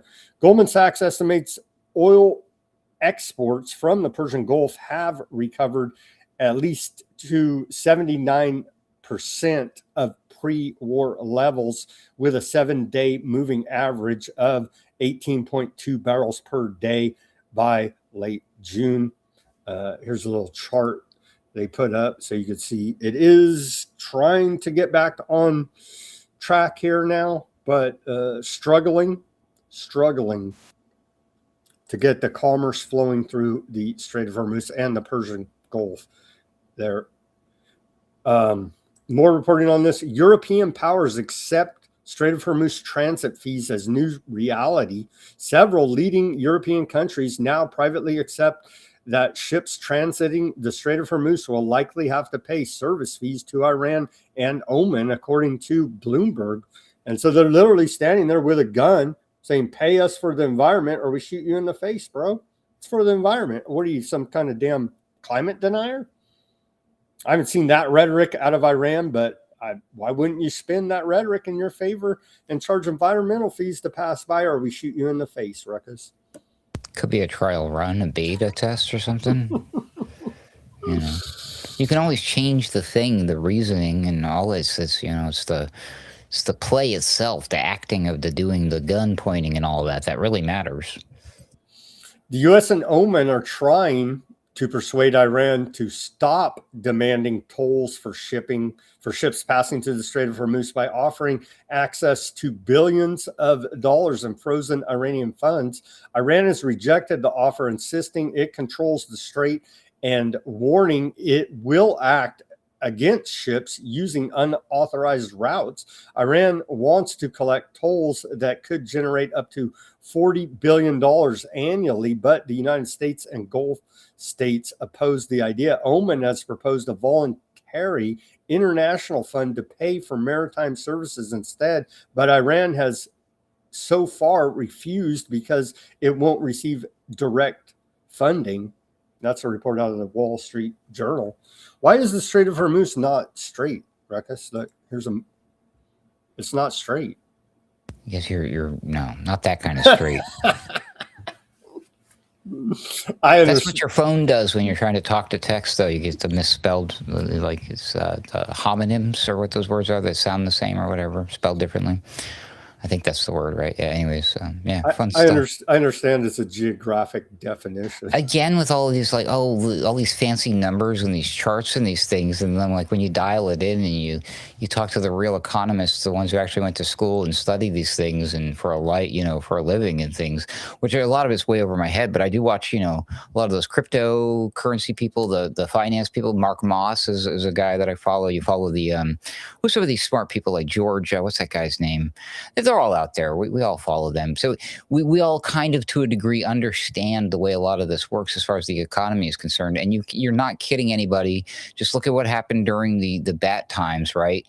We whatever they're doing or playing with in the background, we are still headed for a world of hurt. You can't just quickly fix these things. Again, I think I've said it, you've said it, lots of people have said it. They could open the whole thing wide open tomorrow, problem solved, and we're good and we're all happy. Like, no, we still got a world of hurt coming. Even Trump has said it. He's like, it's going to be tough. It's going to be tough. So again, like, why do we keep pretending? And I think a part of it is because they just want to drag everybody through this final, like, celebration of America. And why it's kind of like when the impending asteroid is coming. Don't tell them. That'd be depressing. Let them have their fun. Let them have their cake and their party and their state world fair. And then the rug will get ripped out from under them. Maybe a lot of these billionaire and Fortune 500 companies are just holding us up right now, just making it look like things are okay to keep everybody going. But they'd have to do that all the way up until the elections if they have any chance of actually maintaining some sort of actual working power, if I'm not mistaken. But anyways, just an observation I make. I hear a lot of people, they say like, the prices, the gas is going lower. We're winning. I'm like, okay. All right, maybe for right this second, but I hope you're right. But unless you know something I don't know about the way all of this works, I'm a little skeptical as usual. Hopium doesn't fill the belly, and government lies and propaganda, they don't fill the belly either, here, Ruckus. Well, gosh darn it, because if it did, I'd be sitting pretty, right? Yeah. We'd all be sitting fat and pretty if government lies and propaganda filled your belly. Thankfully, we've started shipping dollars to Iraq again, and so U.S. resumes dollar shipments to Iraq months after suspension. The United States has restarted some air shipments of U.S. dollars to Iraq months after pausing them in an effort to pressure Baghdad to reduce its ties with Iran. So they're being good, so we're paying them off there. But we don't negotiate with terrorists, Ruckus. We don't? Well, they're paying off the terrorists in Iraq right now. Oh, well, yes, right. We fund the terrorists. That's what we do. We don't negotiate. Fund them. We don't negotiate. We fund them. We train them and we arm them to create the best enemy money can buy. And they're not a very good enemy. So there's a big heat wave everywhere, all over Europe. A bunch of news and about. It's our fault. It's our fault. Well, I just want to apologize right now to Europe. It's all our fault. Go ahead. It's Texas's fault because they have air conditioning. Ma'am Danny suggested setting your thermostat in New York City to 78 degrees, and now you can't fish because commies took over, and you're going to spontaneously combust, is the propaganda coming out of MAGA quack clownfluencers. Here is how And by the way, it's hot during the summer. I know that's shocking to some out there, but it's always been hot during the summer. Here's how China is dealing in a highly populated area with some of the heat. Maybe we could take a hint from China. I don't know. Here's some. They have these mister sprayers on top of their big buildings to cool things down. I think I'll kill that music because they'll copyright me most likely. But yeah, is this AI or what? I don't know. But either way, AI or real, not a bad idea to cool down densely populated areas there in the summer. I'm glad you asked if that was AI, because now I think it is. I mean, like, the chances to get that just right, to see the rainbow across the water. No, actually, I think that was legit. That's a fascinating idea. They used to do that outside of like restaurants and stuff during summer times. I don't know if they do that anymore. But yeah, imagine that, just, some water misting through the air.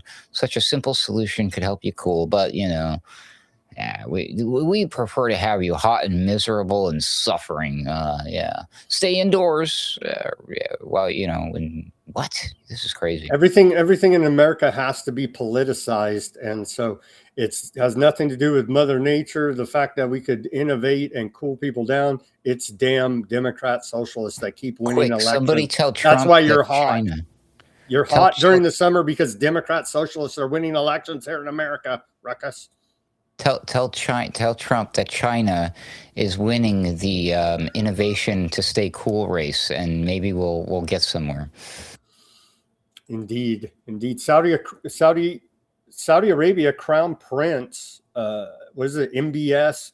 He lost confidence in Trump after U.S. failure in Iran. A big report says Saudi Arabia has lost confidence in U.S. President Trump. MAGA, take a hint from Saudi Arabia, the head choppers, they can figure it out. Why can't you? Continuing here, Saudi Arabia lost confidence in President Trump after his failure to win the war against Iran, triggering a clash between Washington and Saudi Arabia. This clash occurred after the kingdom prevented Washington from accessing its airspace following the launch of, quote, Project Freedom, a failed U.S. effort to assist stranded vessels in the Strait of Hormuz weeks after the U.S. and Iran declared a ceasefire. The failing New York Times cited, sources cited by the failing New York Times said Trump was in a bind after a month of all-out war against the Iran. U.S. Central Command was readying itself to start Project Freedom, officials told New York Times, adding that naval and air attacks were being prepared to ward off any Iranian resistance. However, CENTCOM was caught by surprise when officials from Saudi Arabia said American forces could not use the kingdom's airspace for the mission. So should they blow up another building in New York for this transgression against Saudi Arabia? I think it's about time, and have Laura Loomer cheer it on. Ruckus, what do you think? I was just gonna say, don't make Laura Loomer all happy. Come on now. Yeah, don't get any ideas. Yeah, there's lots of weird stuff going on with a lot of this. That's the next shoe to drop that I'm very worried about. I mean, I joke about the alien thing. I am very concerned about the fake alien invasion. I don't think we're ready for that just quite yet. Thank goodness. But I am worried about this Laura Loomer boomer idea. A lot of this talk about like, oh, the Iran and the terrorists, and they're going to do what you were just insinuating there about the 9 to the / to the 11 event that happened some time ago in the past. The event that shall not be named. Taylor Swift wedding's coming up in New York. Yeah. Prime target. Oh, hey, yeah, no. So I'm sure all the symbologists and the folks who pay attention to the occult symbology, and you can do your little graphing and bring out your compass and your square and measure the ley lines and look at the stars and do all the numbers and numerology. And yeah, whether or not that's true, because a lot of it might be. But yes, I am very worried that that's a real possibility that somebody, I don't know who it could be, could stage some sort of false flag attack, make it look like XYZ did it, and it just serves so many more. Like, I mean, geez, if the 9 to the / to the 11 event taught us anything, they love to use these things as an excuse to yet again take away more of our freedom, which is why these types of things, they come out like, oh no, Project Operation Freedom. No, get out of here with that garbage. Maybe this time, when they stage a false flag attack and blame it on Iran, we actually attack Iran. Nah, we'll probably attack somebody else. I don't know who. I don't know. It was Cuba. North Korea was funding them. It was Cuba. We have more of that. See, aardvarks are not that bad. They're looking to assist now in disaster relief efforts in Venezuela. Aardvark soldiers have been spotted in a Caracas hotel, making this the first aardvark land presence in Venezuela since 2009. So they're back there. They're helping, Ruckus. Here's the soldiers. Aardvark soldiers are helping in the Venezuelan earthquake relief efforts. Nothing to do with the child trafficking, looting, and other crimes going on there. I did not see that coming. See, they're great. And they're being laughed out of the room.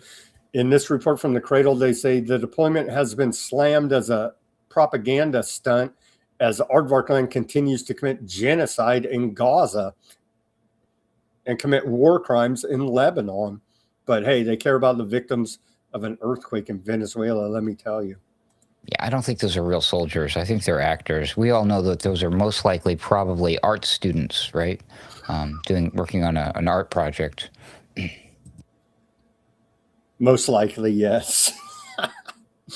Let's watch this. Let's watch this report. Bankart chairman and CTO Bank Rakhtar compares AI-powered combat drones to the computer that defeated Garry Kasparov. Wasn't that the IBM one? I think it was, right? Watson, maybe. I don't know. I think so. That defeated the famous Garry Kasparov chess player, arguing that the comparison between human pilots and autonomous aircraft is becoming obsolete. Let's watch this short report because we saw the report last week that 2 years ago, they say in Ukraine, an AI-powered autonomous drone went about autonomously killing Russians. That's what was reported out there last week. So maybe this stuff is coming online and being able to kill humans autonomously. It was reported the first time an autonomous drone ever killed somebody 2 years ago, last week, by Ukraine killing a Russian. Let's watch this report. If we can get to it. Here we go.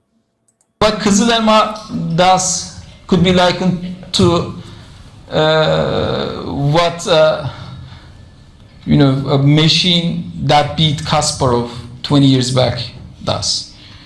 Kasparov was the grand chess master. Maybe he trained for 40 years to become so. But a machine the size of a refrigerator beat Kasparov. And after that day, my cell phone beats Kasparov. So the match doesn't make any sense. So here, you don't have any man inside the aircraft. It can do anything that a man fighter can do and do more because it doesn't have the man, and it's much cheaper. So it's like a match against Kasparov against the machine. We don't need training time. You need to train a pilot maybe 10 years to become a fighter pilot. And he has a lot to lose. He has a family. The human element is the most expensive item. The human element is the most expensive. What do we make of this? By the way, real quick, because I want to correct myself, the Watson model was the one that beat Ken Jennings, the Jeopardy champion. The name of the IBM model, because it's still IBM, HAL 9000 IBM, but it was Deep Blue. That was the name of the computer program that beat Garry Kasparov. Sorry, there you go.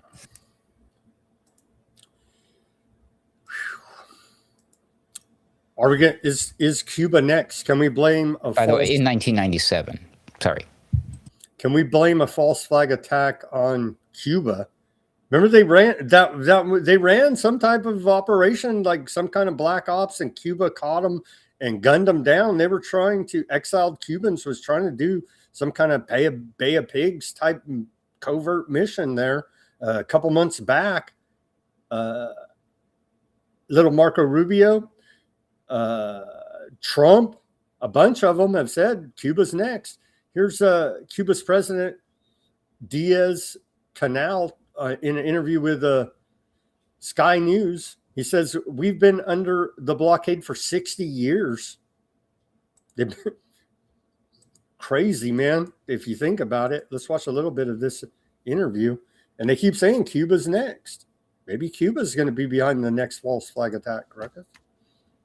Under the blockade for 60 years. It is the longest running blockade in the history of mankind. And it's not just any blockade. It is an economic, financial, commercial blockade, and now an energy blockade.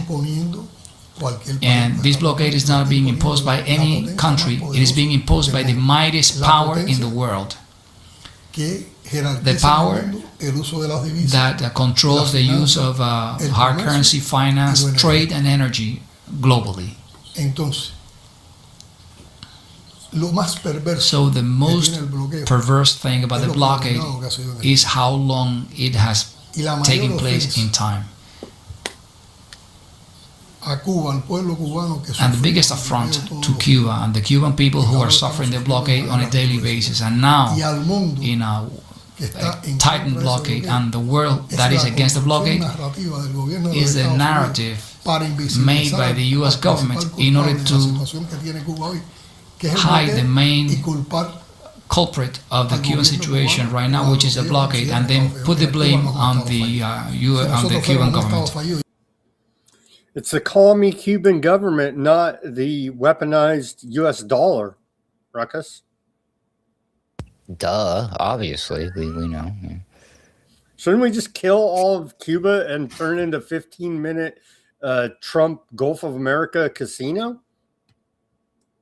Well, I mean, all Cubans? Isn't that a little going too far?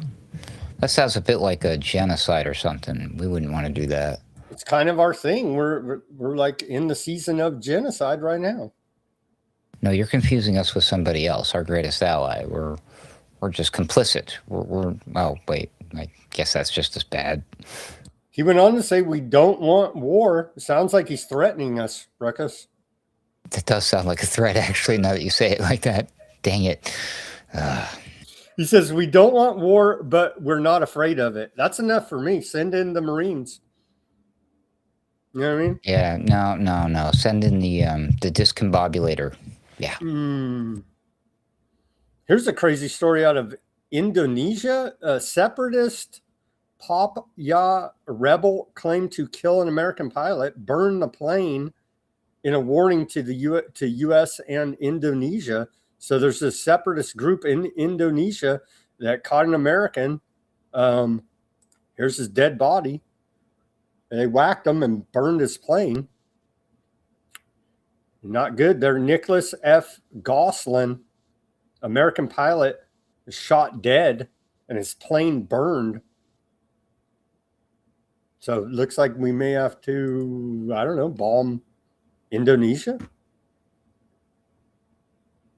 I couldn't even find that on a map, dude. So I don't know. Indonesia? Is that like a new country or something? There's a bunch of Muslims there, dude. Oh, wow. Bombs away. Indonesian police military officials confirmed a burned plane carrying one American pilot and 7 Papuan passengers was found at a local airport, though they say they could not yet verify whether rebels attacked it and whether the pilot was killed. I don't know. They put up a picture of his dead body laying there. We may have to bomb Indonesia soon here now.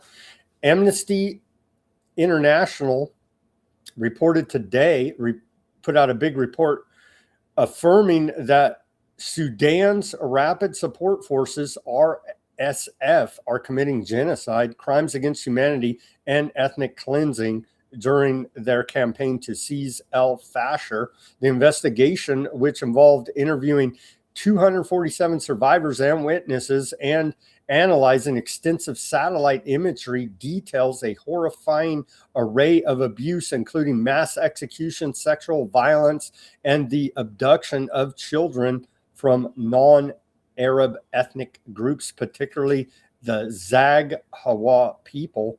Evidence confirms that civilians and critical infrastructure such as the Saudi maternity hospital were intentionally targeted to displace populations and render the region uninhabitable. RSF fighters were documented burning homes long after residents had fled to ensure they could not return. The report highlights the Burm massacre, where hundreds were executed and thrown into a 57-meter network of trenches as they attempted to flee the city. Furthermore, children have been deliberately targeted for abduction, rape, and forced recruitment, while RSF fighters used the slur Falangay, indicating slavery, to label non-Arab civilians. In response to these atrocities, the organization calls for a global arms embargo, specifically demanding that countries stop providing weapons to the UAE, the RSF's chief backer, and the immediate deployment of an international protection force to safeguard civilians there in the Sudan. World police? UN, maybe. Peacekeepers. They're doing their summit in Turkey soon. Peacekeepers. So we caught Putin. He blew up his the Nord Stream. Remember, he blew up his own pipeline. No, actually, turns out German federal prosecutors indicted a 55-year-old Ukrainian man identified as Shurhai K over the 2022 destruction of Nord Stream 1 and 2 pipelines linking Russia to Europe. So obviously it was Putin, the evil man, that blew up his own pipelines, right, Ruckus? Wrong. That was a report out of Reuters. I don't know. It's mainstream. But if you said that in 2022, you'd be banned and called a Russian and I agent. trust Reuters. Well, you'd be called. Well, they're reporting on. I trust that German federal prosecutors did indict this guy. Maybe it is all made up. I don't know, but I trust that independent journalists and fine folks already exposed all this crap, although some time ago, and now it's just like, oh well, I guess this is how we quietly admit that that was all true. Yeah, that kind of stuff going on again as usual. Forget, like, who even remembers? Like, oh yeah, there was a. Yeah, okay, that was a big deal back then. Like, but nobody even remembers now or thinks about it. It's so crazy. Short-term memory, Goldfish America. Russia strikes on Kiev, kill at least 21. Russia's having a major retaliation attack here now from Ukraine, shooting Flamingo missiles and a bunch of other drones into their petrol manufacturing facilities, causing a gas shortage in Russia. Now Russia has responded with heavy attacks on Kiev. The latest attack here, killing at least 21. There's one video. How long is this one? Russia drones strike a indoor swimming pool, injuring 4 there in Ukraine. There's a long video posted by the Clash Report. This is like almost 8 minutes of just ongoing Russian bombing attacks on Kiev. We'll just show a short clip of this, but yeah, ongoing retaliation attack. It's just never ending. Get to the report. 2 million dead now because of this. Trump promised if elected he would end the bloodshed in 24 hours. We're now a year plus into it, with the war intensifying at this point. Thanks a lot, Trump loser.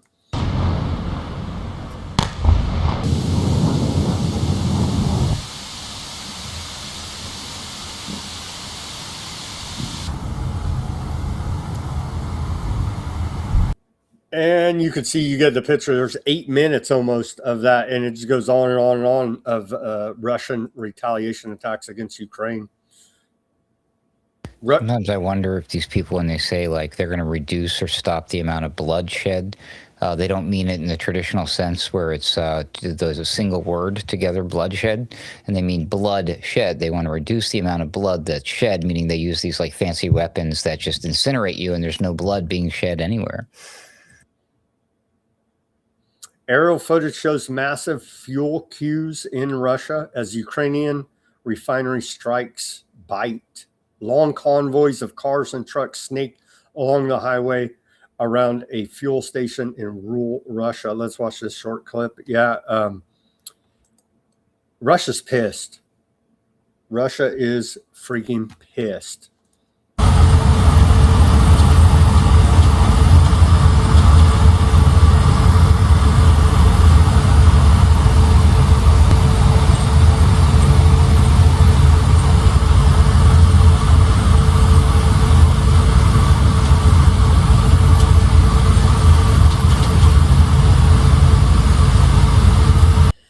Wow, that's a long queue to get in line to get some fuel there in Russia. Russia's bad. Putin's bad. Russia's bad. NATO probably bragging on Fox News. They're killing 30,000 to 35,000 Russians a week. Why don't you set between 30 and 35? Why don't we pick a number in between? Any number coming to mind? 33,000 a week, Ruckus. How about that? They should have just settled on that, and everybody would be happy with all those dead Russians. CNN reports bloodier than Stalingrad. Number of casualties in Russia's war on Ukraine reaches 2 million. That's a lot of dead Russians and dead Ukrainians. Russia's decision to launch a full-scale invasion of Ukraine has now cost the country some 450,000 lives, according to a new study that estimates the war's total casualty numbers have surpassed 2 million. The research by the Center for Strategic and International Studies estimates Russia has suffered 1.4 million casualties, including killed, wounded, and missing soldiers, a stunning number that amounts to roughly 1% of the country's population. Kill those dirty Russians, right? All these wars and this death and this killing is fantastic news for an overpopulated world, Sam. You got to just make lemonade out of those lemons, my friend. Meanwhile, Ukraine is estimated to have endured between 525,000 to 625,000 casualties, including 125,000 and 150,000 fatalities. Jeez. Like a whole generation of Ukrainians is gone. Now, you understand that? What has happened here? Jeez. And there's video after video after video of the forced conscription. Literally, they're still in the Ukraine, driving around the streets, grabbing any military-age men off the streets that are not in the Ukrainian military and conscripting them like right now. You know what I mean? Like it's ongoing. Quite a horrific situation there, Ruckus. Still waiting for that phone call. Let's watch this report from Ben Swan about USAID. And I'm seeing, and I didn't get a chance because of the length of the show to cover, but there's also rumblings out there that USAID was fundamental in funding the rap game here in America and to undermine Black communities and society as a whole for social engineering of gang culture and violence here in America. There's a bunch of that reporting coming out, being funding tied back to USAID. But this is USAID funding in Ukraine. Let's watch this report from Ben Swan. Sorry about that side note, but I did find it interesting that, what is it? There's no rap music in the Billboard Top 100, and people are making the correlation between an end of USAID funding to the rap industry, to the music industry. There may be a there. We'll have to follow up on that. Let's watch this report from Ben Swan on USAID. Did USAID help fund a revolution? One that ultimately led to a conflict that has claimed hundreds of thousands of lives. It's a question that sounds absurd, right? Until you start to follow the money. See, for years, USAID has been presented as America's humanitarian arm, building schools, delivering aid. In fact, the name almost sounds like it's USAID, but it's not. They claim to promote democracy. But critics argue that in Ukraine, it was doing far more than that. Reports now claim USAID helped support the 2014 Maidan revolution, a claim Elon Musk recently publicly backed.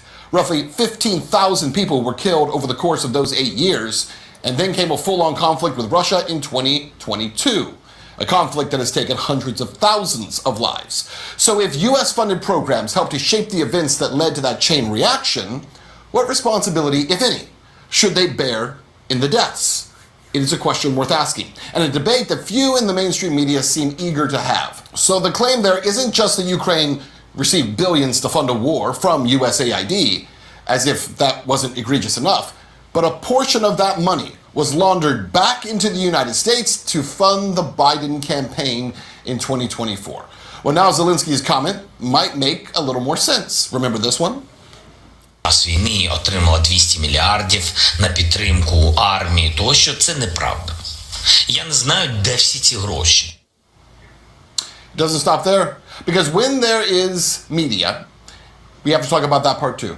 Reports have indicated that 9 out of 10 Ukrainian media outlets receive the majority of their funding from USAID. That's 90% of all Ukrainian media. Supporters say that funding would help to keep independent journalism alive during war. But critics argue it created a media ecosystem dependent on American funding. So what does that mean? It also means no independence in that reporting. That doesn't automatically make the reporting false, but it certainly supports the claim that USAID fomented so much of the situation in Ukraine by controlling 90% of its media. And yet, even another turn. Burisma, remember that name? The Ukrainian gas company that became a household name because of Hunter Biden's position on its board? Well, that company was facing corruption scrutiny. And while that happened, it also benefited from a USAID-related program. Leaves another question. If USAID exists to provide humanitarian assistance, so why was it connected to a private for-profit energy company? Even more interesting, a Burisma executive involved in a 2014 agreement was later detained in an alleged bribery scheme after having previously been identified in an earlier British corruption investigation. Again, questions, so many questions, and so few answers. What do we know, and what do we know tonight is that before recent funding cuts, Ukraine received more USAID money than any other country on earth. More than $16 billion. That is not a rounding error. That is a foreign policy. Just sit on that number for a second. $16 billion from USAID flowing into Ukraine. So when politicians tell you USAID is about charity, ask them what kind of charity funds media organizations, works alongside political transitions, helps to launch wars, and ends up connected to one of the world's most controversial energy companies. Great. Bottom line, the decisions made in 2014 in Ukraine helped shape everything that came after. And the people who paid the highest price, the hundreds of thousands of Ukrainians and Russians who never made it home from that war. So following that now known narrative, if USAID has done that in Ukraine, what are they doing here in the US?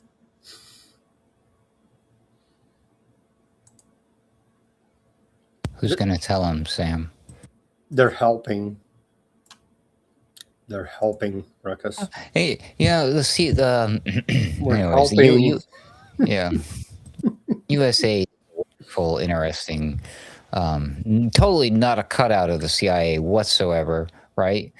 They just work very closely together. At least that's what they did, in the 60s and the 70s, where they were like, the CIA was working under USAID cover and doing fun stuff like teaching, you know, other police departments in other countries how to do things like commit counterinsurgency and torture people, fun stuff like that on record now. Anyways, yeah, fun stuff. Right. Engineering color revolutions all around the world. Oh, gee, yeah. There's some historical precedents for this, you mean, outside of everything that Mr. Swan was speaking about? I'm shocked, totally shocked. Here's a trigger warning for you, Ruckus. Antiseptic behavior coming out of an American church, shockingly enough. The General Assembly of the Presbyterian Church in America represents the United States' largest Presbyterian denomination, voted 454 to 15 2 days ago, Tuesday, to identify Aardvarkland's war on Gaza as a genocide, to lobby Congress for an arms embargo, and to encourage members to boycott Aardvarkland products tied to the war. So should we bomb the Presbyterian Church here? Should they be, well, the Justice Department should go after them for antiseptic behavior. They have the antiseptic task force, right? And so they should target the Presbyterian Church for this transgression, right? So many choices. I don't even know which to pick, man. Coke or Pepsi? It's bad. They're bombing the hell out of Lebanon continually, as we continue to report here. Aardvark forces carried out at least 4 drone strikes there in southern Lebanon yesterday. It's ongoing today. I saw, here's Aardvark occupation forces detonate southern Lebanese homes in latest ceasefire violation. Now they're going around burning the Lebanese out of their homes if they're there. There's a bunch of video of it. Due to the interest of time, we'll skip ahead.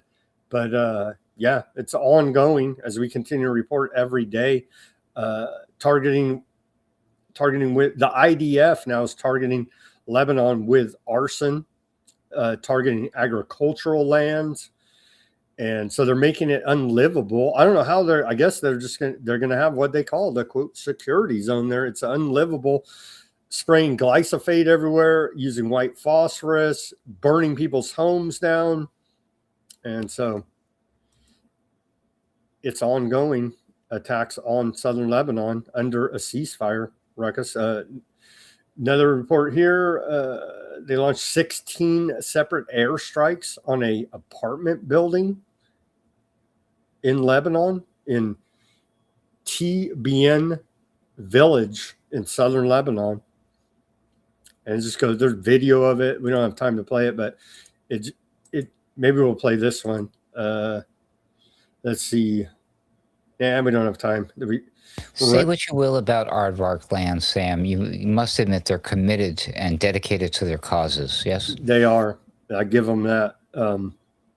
Lebanese civil defense workers slept in their cars to continue rescuing people from the rubble. One of those cars was targeted for destruction and killed the medic inside. There's a systemic, as we report every week, I think I remember last week, there's a systemic campaign to kill all public health, doctors, nurses, paramedics, first responders, anybody with a Band-Aid. You have a target on you there in Lebanon that may help an injured Lebanese as the ground invasion of southern Lebanon continues, Ruckus. Those are all war crimes. Those are crimes against humanity. Well, they have the big red cross. You're not supposed to target medical personnel in a war. One man's war crimes is another man's war tactics, Sam. We're learning that. They're learning that in Lebanon. Gaza marks 1,000 days of genocide as Palestinians reaffirm right to resist by all forms. I think we should have a press conference like this, Ruckus. The Boiler Room crew and me and you. And we should all go to the press conference like this. What do you think? Count me out of that one. They certainly have enough excuses. I don't need to give them one more. There was this one time on an episode of Sunday Wire where the whole thing I was wearing a full face baklava mask as if I was one of the ICE agents or something. That was so uncomfortable and hot, but I kind of looked a little bit like in that picture. Pretty crazy. Yeah, there you go. It reminded me of that. I still have my bat mask, and look, it works. See? Oh man, we got to laugh to keep from crying because there is genocide ongoing. Their Palestinian resistance factions released a joint statement earlier today marking 1,000 days of Aardvarkland genocide in the besieged Gaza Strip while affirming their right to resistance against occupation by all forms. 1,000 days have passed since the beginning of the Zionist genocide in Gaza, carried out with direct support from the United States and other Western governments.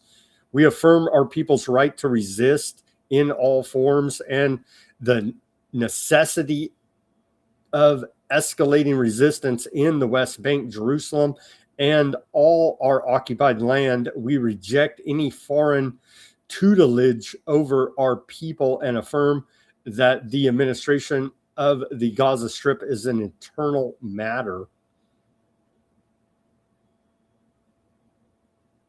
Internal or eternal? They say internal, like they're going to handle it themselves. They also called on the technocratic administration committee to enter Gaza and begin carrying out its duties while also urging comprehensive national dialogue to rebuild Palestinian institutions. This Palestinian Authority linked committee, established as a part of Donald Trump's so-called Gaza peace plan, remains blocked by Aardvarkland from entering Gaza Strip. The resistance faction stressed that the need for stronger Arab Islamic pressure to secure a comprehensive end to the genocide and mobilization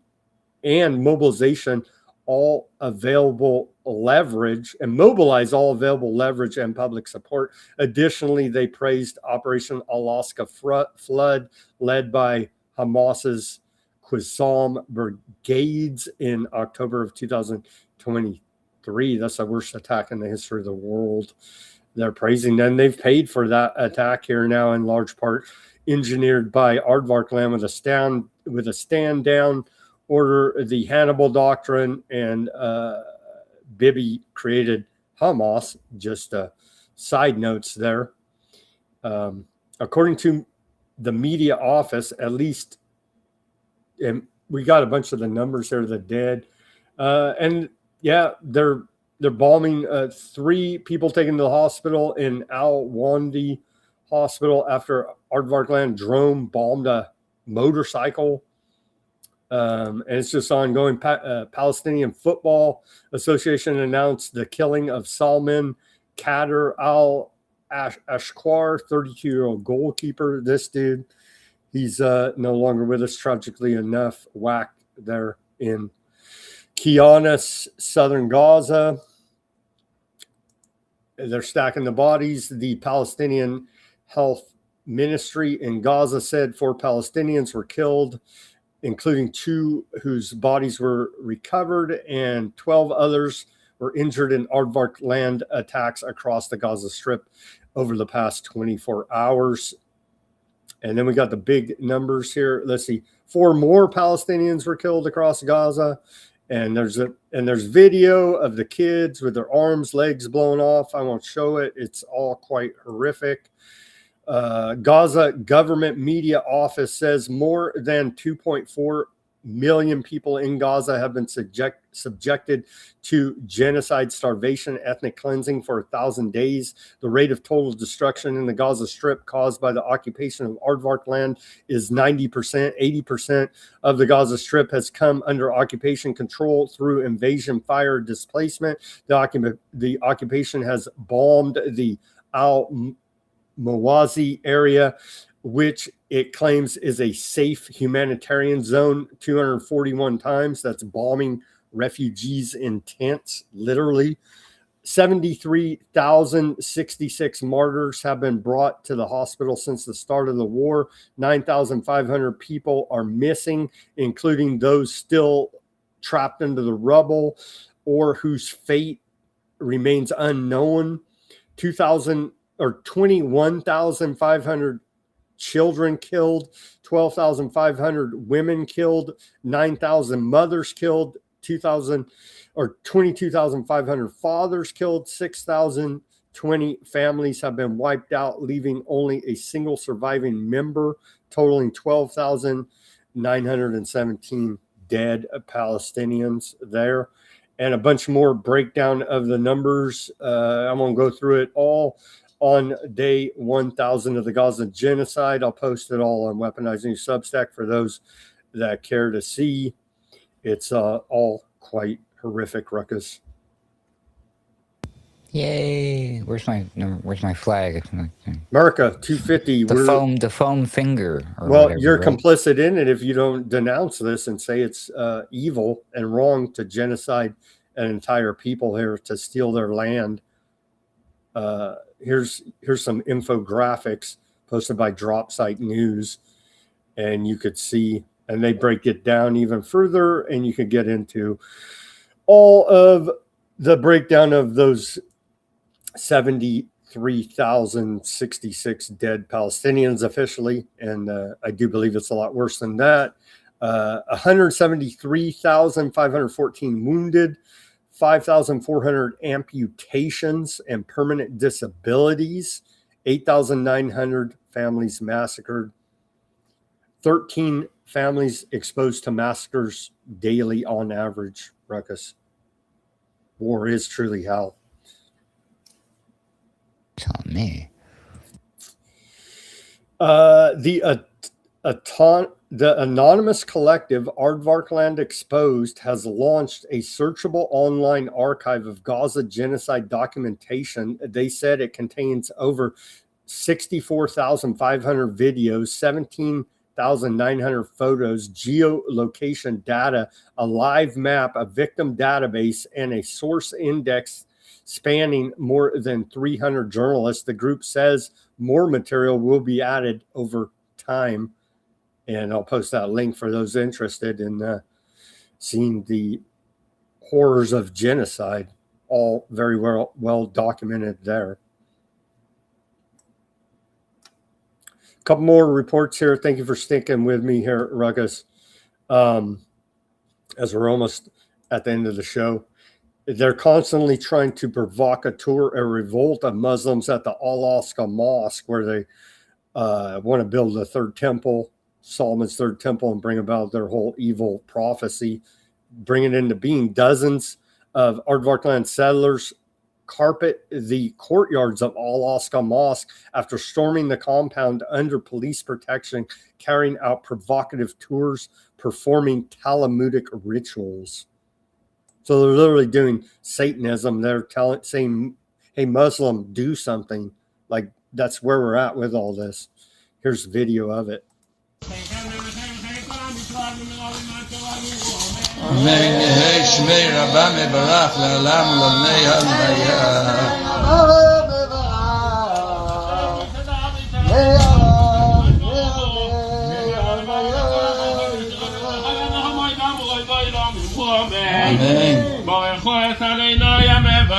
ברוך אדוני המבורך לעולם ועד.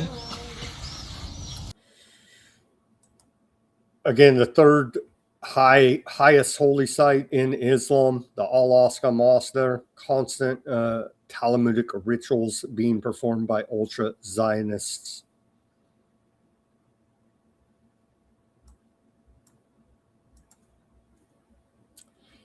The Hindi Rajib Foundation and the Center for Constitutional Rights have called on New York State Attorney General Letitia James to open a criminal investigation into Aardvarkland National Security Minister Ben Gvir ahead of his visit to New York City July 7th and 8th, citing the Justice Department's consent, silence, and inaction on the request to prosecute him federally. The groups argue James has both the authority and the obligation to act because New York residents were harmed by Ben-Gvir's conduct, giving reasonable grounds to believe he committed at least 9 crimes under New York Penal Code. What do you think, Ruckus? They're not going to do jack, huh? When Ben-Gvir goes to New York for UN policing conference here in next week, actually. What do you mean by they? Who are they? Who's the they? The state, or city governments of New York with law enforcement authority would be the they. With Mamdani, the call me Democrat socialist, they said he ruined America already, basically, according to Trump. So wouldn't he be doing his antiseptic work and arrest Ben-Gvir there in New York City? No? Well, I mean, New York City is famously, aren't there like a bunch of crazy people there? And isn't there like a high amount of violence and murder and terrible things happening to people there in general? I mean, I understand that happens in a lot of like places like that across America, but this one is known stereotypically and, popularized in modern Pulp Fiction for being known like, hey, it's a rough, dangerous place, especially if you're not from around there. And the temperature right now and the current, I don't know, man. I don't think the guy's going to get arrested or anything, but if I were him, I wouldn't come here. I would be like, man, it's probably a good time for me to keep my head down, to be honest with you. Just saying, but whatever. I'm not threatening the guy. I'm just saying that there's, why would you risk yourself like that? Oh, unless, you would like to. Maybe, luckily, what will happen is he's going to come visit, and luckily the FBI will have foiled exactly 11 plots to kill the guy or kidnap him or do something, right? Something like that, I'm guessing. Hopefully the FBI keeps him safe.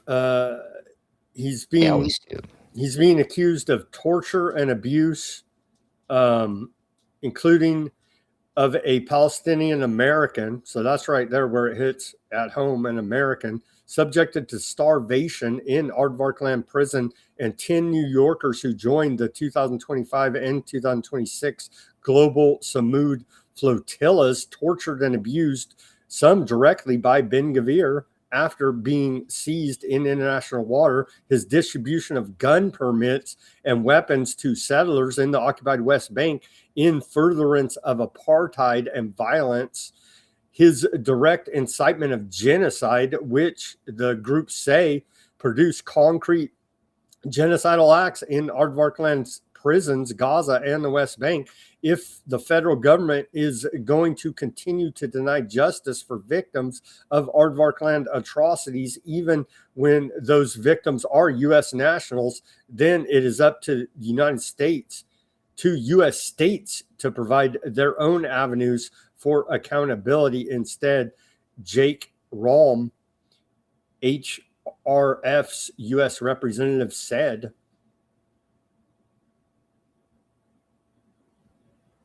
he should get a free pass because of septicism, right? To do all this abuse to Americans.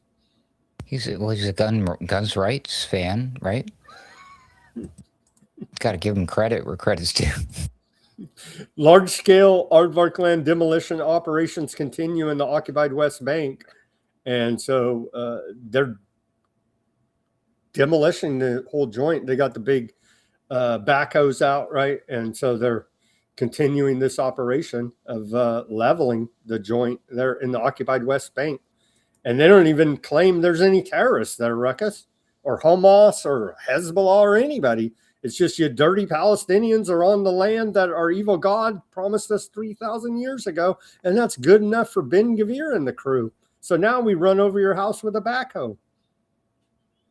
Now, see, that's a cue they picked up from our administration. We were doing the same thing with the Venezuela and the boats, and we were saying it was over one thing, and then it really wasn't, and then the whole story disappeared. And yeah, we taught them a few things or two. They've been teaching us a few things or two. It's tit for tat. We are close allies after all, Sam. And, if we get our way, we'll be very tight-knit moving forward thanks to what was that again? The NDAA. Yeah. What was we'll be one and the same. Oh, yeah. 217, I think they changed Something it like once. They changed it from 244 to 217 in the NDAA. And by all accounts, all reporting, it's moving forward through the Congress now. So we can be essentially have our co-shadow president, Bibi, publicly acknowledged at least. So maybe it will be better. At least it'll all be publicly acknowledged, and all of our antiseptic thoughts will be punished, rightfully so. But luckily, a few podcasters railed against it for a few days, and so I'm sure everything will work itself out, Sam.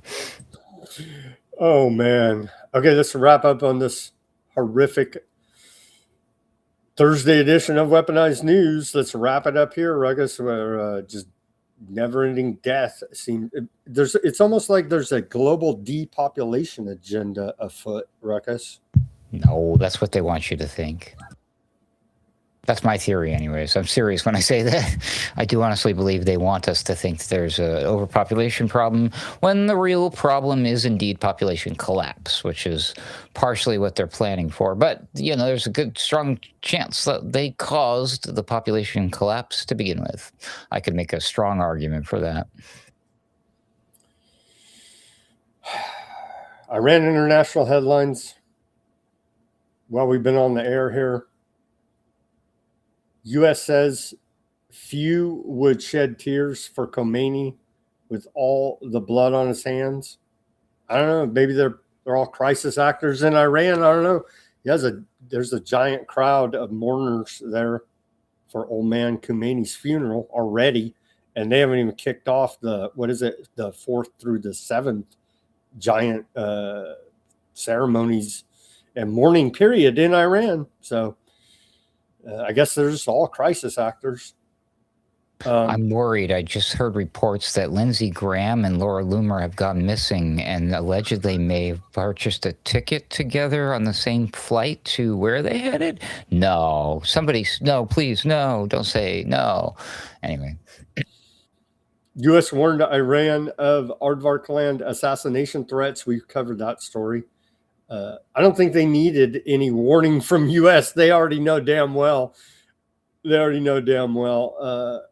Clinched first symbol installed in Tehran's. They're just going through different mourning there of their supreme leader being assassinated by America. U.S. lawmakers criticized Georgian leaders' planned Khomeini funeral visit. Yeah, you can't blow up the whole joint because there's going to be a bunch of Chinese, a bunch of Russians there, and then that will literally start a world war a la psychopath Laura Loomer. Like, we're not going to... When they talk about that, it goes back to why don't they blow up the Yemeni million-man march with the Houthis, right? They're all lined up there with their AKs chanting death to America. Just do a carpet bomb there and take care of them. Why don't they do that? I wonder. Too horrific of a tragedy for the world to take? I don't know. Would the world even care at this moment? I wonder. I don't know. Iran says new cyber attack hit banking network. U.S. struck Iran with 1,200 missiles and bombs, but failed to break its morale. That's Iran international headlines. And then let's do Al Jazeera and we'll wrap up this show. What does Al Jazeera say? Iran slams U.S. contempt for peace ahead of funeral for Ali Khamenei. Nobody's there, but there's photos, videos. I guess it's just all fake, made up. Nobody's mourning Khamenei. America tells us, but there sure seems like everybody mourns differently, Sam. There sure seems like a lot of Iranians mourning Khomeini, but I guess that's just all made up Iranian propaganda. Photos of mourners gather around Ayatollah Khomeini's coffin ahead of the funeral. Amid funeral preparations, Khomeini's killings confirms Islamic Republic's founding narrative.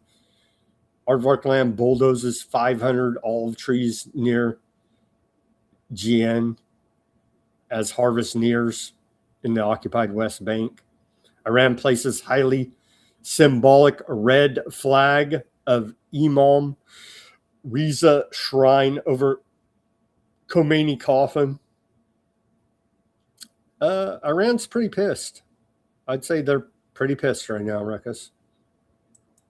Are they like Russia pissed, Trump pissed, MAGA pissed? They're probably Russia level pissed right now, I would say. Oh, that's, well, I mean, it's, good thing they don't have like, anyways, yeah. Good thing they don't have nukes. Thankfully, Boy, this is all playing well into that other plan that Laura Loomer was talking about, isn't it? It is. Oh, maybe it is wrestling after all. Maybe it is wrestling. Where did you get that idea from? Bobby Kennedy Jr.? No, I got it from watching wrestling and having lived through 9/11. Real easy. And then just in case because I was kind of on the fence about some stuff, and then 2020 happened, I was like, oh, okay, man, piece of cake. This is, I see this for everything it is. It's not that hard. So it wasn't, let me find the image here again quickly if I can. Get my images up. Here I can't. I hate when everything gets turned upside down. Oh, maybe we're not going to go there. Anyhow, it wasn't the image of Bobby Kennedy Jr. holding up the WWE wrestling belt. Well, you just go to your mental picture in your mind, everybody, of Trump at WWE events all the time. Remember the fight between him and Vince McMahon, the husband of the head of the education department?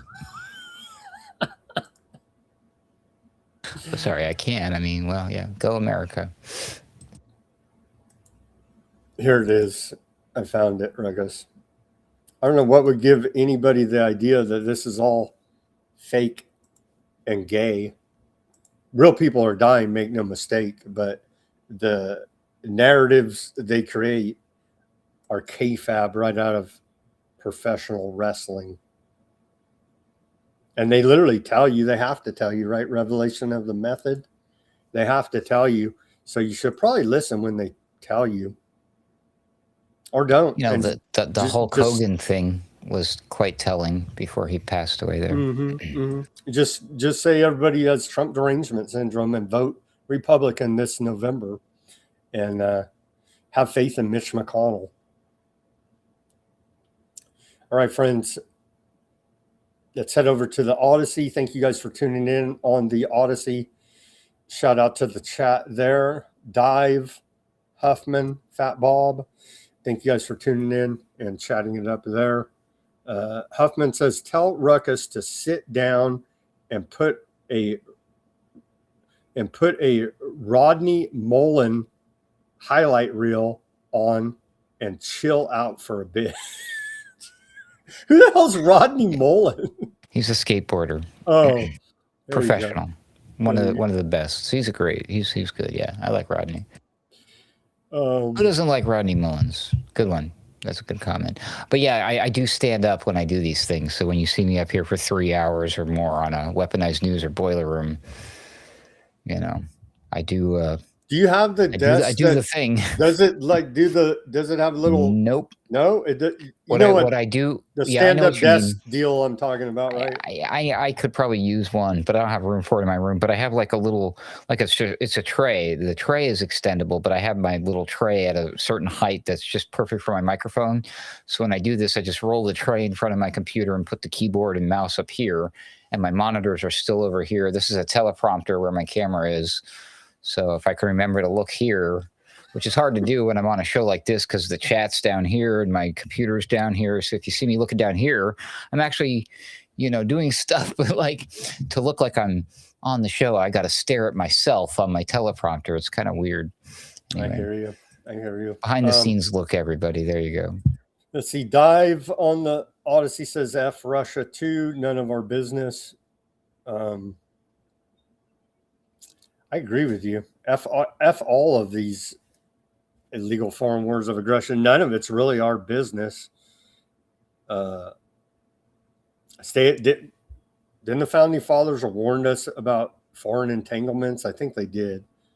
I think they knew all about this whole world empire game via UK. And it seems we've taken that torch now, and we're ending our run here now as U.S. hegemon, coming to an end of it for sure. Fat Bob says, Sam, you must now make that part of your podcast. Offshore in Newfoundland, we spent more time running away from icebergs than drilling dives. Let's see. And offer up that as merch will set a trend. I do need to work on the store and some new merch for sure. Let's see, like a rat in a trap, pot of gold for the parasites. Let's see.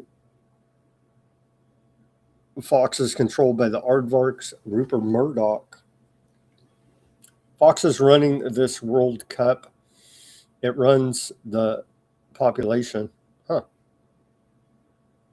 Foxes are running the hen house too. Oh wait, sorry, different fox. Or same fox. Dive doesn't seem to understand that we're on multiple channels, not just on Odysee, and we can't just say things clearly how they are. But yeah, Dive, watch the show and you'll get it. Sam probably gets a check from YouTube, trying to.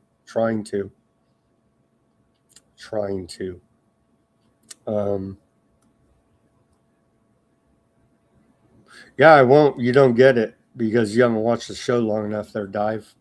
But maybe you will if you can stick with us long enough. Thank you, everybody, for tuning in and chatting up on the Odysee. Shout out to those on X, Kick, Bitchute, Substack, Rumble, and YouTube. Let's go to those. Do I even want to look, Ruckus? Were you monitoring any of these chats? I have no idea, because again, it's out of context. I don't know if they're talking about us, they're talking about the person on the TV, the other people in the chat. I think I saw some that are definitely probably directed towards us. They might be brand new here, thinking we're libtards or something. So I'll correct you. I'm a conservative. Anyways, yeah. But yeah, go ahead. There's some fun ones, I'm sure. I just went about halfway up. This is a different Karen, I believe, a Karen on the YouTube, as opposed to our regular listener, Karen, on the Rumble. Karen on the YouTube says, hey, Sam, Cat Scratcha here from Oz. Been a long time checking in to see where you at these days. Have you caught into well, shout out to you there, Karen. Let's see, Chloe on the Rumble, Bart on the Rumble, Denver on the Rumble. Shout out to you guys. Let's see, Mac on the YouTube. To be fair, they argued for procedural review. Let's see here. Yeah, I don't know the context. We covered a lot of news today. Keep celebrating the 4th as Independent Day. You effing sheep, Denver says. We are independent, Denver, all right? Are you a freaking Democrat socialist? That's hilarious. That's literally their argument now. I want that. Put that on a T-shirt. What he said there. Can we use that one? Keep celebrating the 4th as Independence Day, you effing sheep. I should make that one. Or else. We need to add or else at the end. No, I'm just kidding. Oh, man. That was a good one, Denver. That was a good one. Speaking of independence and skateboarding, there's my independent baseball cap right there. They said Chloe says Sam enjoys this way too much. Well, Yeah, we got to have probably. fun when we're looking at death, destruction, and 2 million dead, right? It's so fun. Wait, you weren't making shit up, were you? Probably not. Isn't it crazy how liberals pretend Trump is making the global economy worse, but then they cheer on the Iranians for making the global economy worse? Two-party politics. There you go. Let's see. Brandon says Iran was building up the missiles to hit the Middle East and Europe if they couldn't continue advancing nuclear capability. Trump was forced to take action. Sure. We've debunked that thoroughly. Our own State Did you Department. copy and paste that from a Fox report yourself, or did you get help? Well, our own State Department and intelligence community disagree with that assessment, Brandon. I'm sorry to report to you. We've debunked all, and it's not even I'm debunking it. It's our own government is debunking Trump's lies and propaganda for those playing along at home. I'm sorry to report to you here now. I've been tracking it every day. So there's that too. Will Democrats spit on the troops for Americans 250th like they did to Vietnam veterans? I don't know. Will they spit on that Air Force man that was protesting Trump? Will you spit on him? How about that?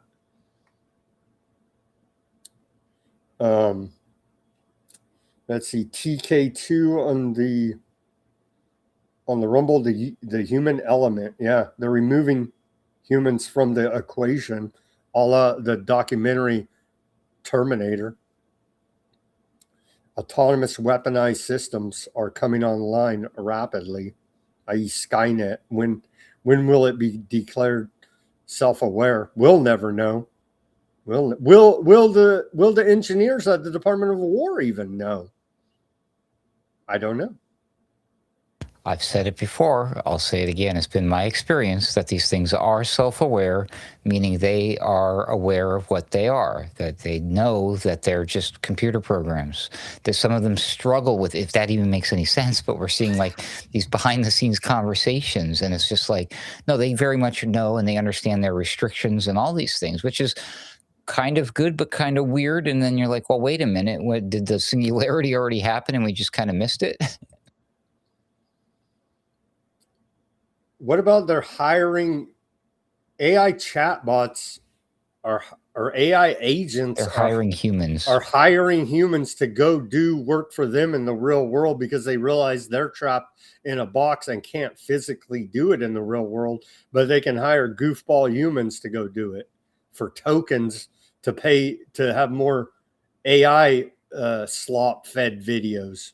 You know what I mean? It's just like, what? Weird.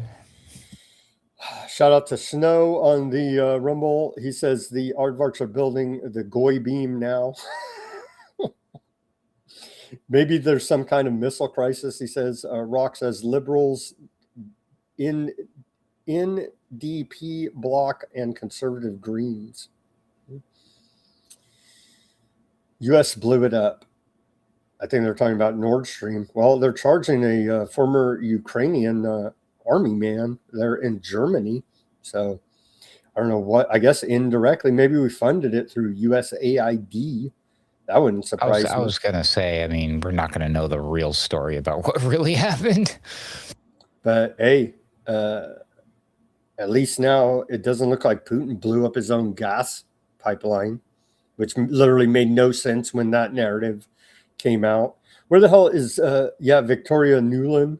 Well, she said you should be happy that we're sending all this money to Ukraine because it's creating U.S. jobs. And as we've exposed on this show, they put a widget maker in every congressional district to pressure U.S. Congress to vote for war, or you're going to undermine jobs in your district, therefore lose an election because you're not pro jobs, even if that job is making the widget for the bomb that blows up the school of a bunch of school kids. You see how this racket works. And then they replaced those jobs with robotics and AI. See, this is just terrible. Now you don't even get to build the bombs yourself. It's a robot arm building the bombs. So you're against, TK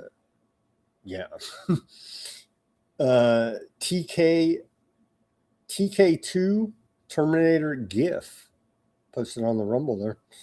Let's see here. Max says, and how it got started is the X-File. Politically correct is a deaf person saying they love rap. That's a good one, Mac. That's a good one. Oh, man. Some deaf people can read lips, Mac. What do you say about that? I guess that wouldn't work for the people who practice what's known as mumble rap. Sorry.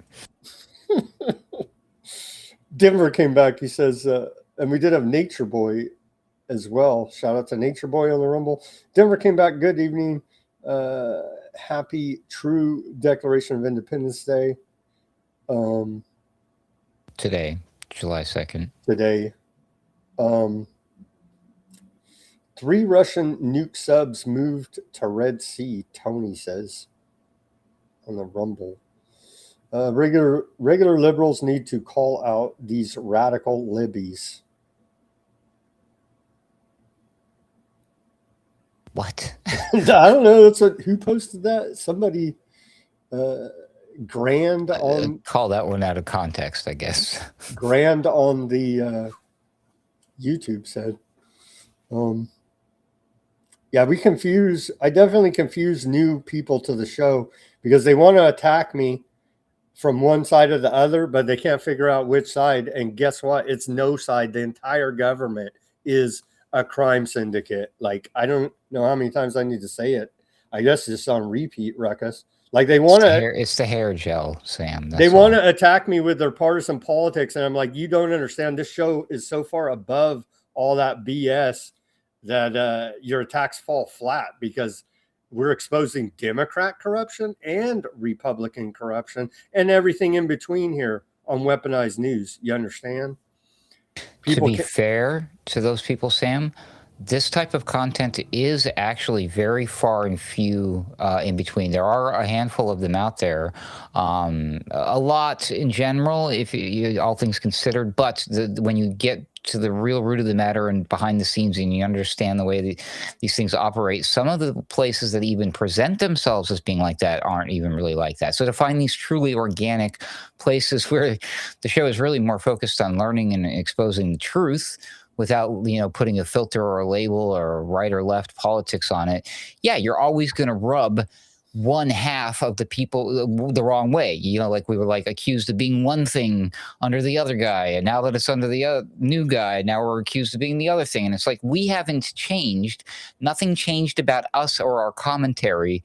It's like you guys are the ones who are stuck in this stupid two-party dichotomy, which is like the most useful tool that these satanic evil elites use against us. It's just terrible. I wish we could finally just pull our heads out of our ass, take a lesson from the founding fathers, especially in times like these when we're supposed to be prideful in our country and the fact that we live in a free country. We're free to sit here and argue with each other and bitch and moan about it. Let's celebrate that and not ruin it by participating in the bullshit. Anyways, sorry. Break the mind control, right? There you go. Break the mind control. Let's see here. They say The Magus 1978. Watch that movie. Lovely says. I've seen that has occult undertones in it, I believe, right? Probably.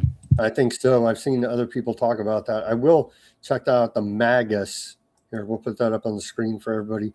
Check that out. The Magus 1978. Let's see. Every accusation is a confession with those bums, Max says. Indeed. And then Michael finally wrapping up the show here on the YouTube. He says, red team, blue team is only purple team. There you go. All right, final thoughts here, Ruckus. Let me plug here. I'm going to be on Drew TV, the producer of Jones Plantation documentary. I'm going to be on there tomorrow on his channel at 12 p.m. Pacific. So watch out for that. We're going to do a deep dive into Epstein and retread all of that for those that missed. And I do maybe have an interview tomorrow lined up at our regular. We'll do Weaponized News at regular 5 p.m. and I may have a special guest or I may not. I'm still sorting it out with them. And we may or may not be on YouTube, depending on if we have that guest or not. And then Ruckus, of course, is going to have the big boiler room tomorrow night, right, Ruckus? Well, it's not just me. Boiler Room, of course, is hosted and run by Hesher and his lovely co-host Spore. I'm just a guest, just like hopefully maybe you'll swing by and say hi too, Sam. So, but yeah, definitely come join us tomorrow after you watch Weaponized News and all that other fun stuff, because we will be doing a huge Boiler Room special. We'll have a lot of guests, probably, hopefully more than usual, a lot of familiar faces, some you haven't seen in a while, maybe some pre-recorded messages. And we're going to do a fun party game thing like we did for the New Year's Eve, where we did the dumpster fire send-off. I have a whole game planned out. That part I will take credit for. So it's going to be fun. All right. So there you go. And of course, I always take credit for the graphics and helping out with all the stuff that I do at the website, because that's what I do. So that's how I contribute over there. So please come join us for a fun, whatever we're going to call it. I don't even know, but we're going to play a fun game. I'll let you in on the little secret. It's called the Founding Fathers Face Palm. So if you're curious about what that is, come join us tomorrow night. That's usually 8 p.m. Central, somewhere around there, maybe a little bit closer to 9 p.m. Depends on what's going on and how many people we're trying to gather together, but it's usually right around when Weaponized News finishes off, okay? Unless when I'm on here, because that's a bit longer. It's like 3 hours. So, yeah, we'll see you over there. In the meantime, I'll remind everybody what I love to do is quote Bill Cooper.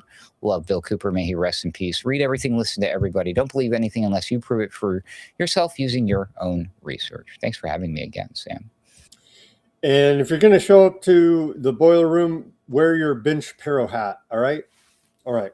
As always, everybody do your own research. Peace, love, and freedom. Speak out and take action. Have a great rest of your Thursday evening. And we'll see you tomorrow for more Weaponized News. Let's pray for peace upon all of this war news. Just stop it, guys. Stop pulling the trigger. Stop it. Pray for peace. And we'll see you tomorrow. Have a great rest of your evening.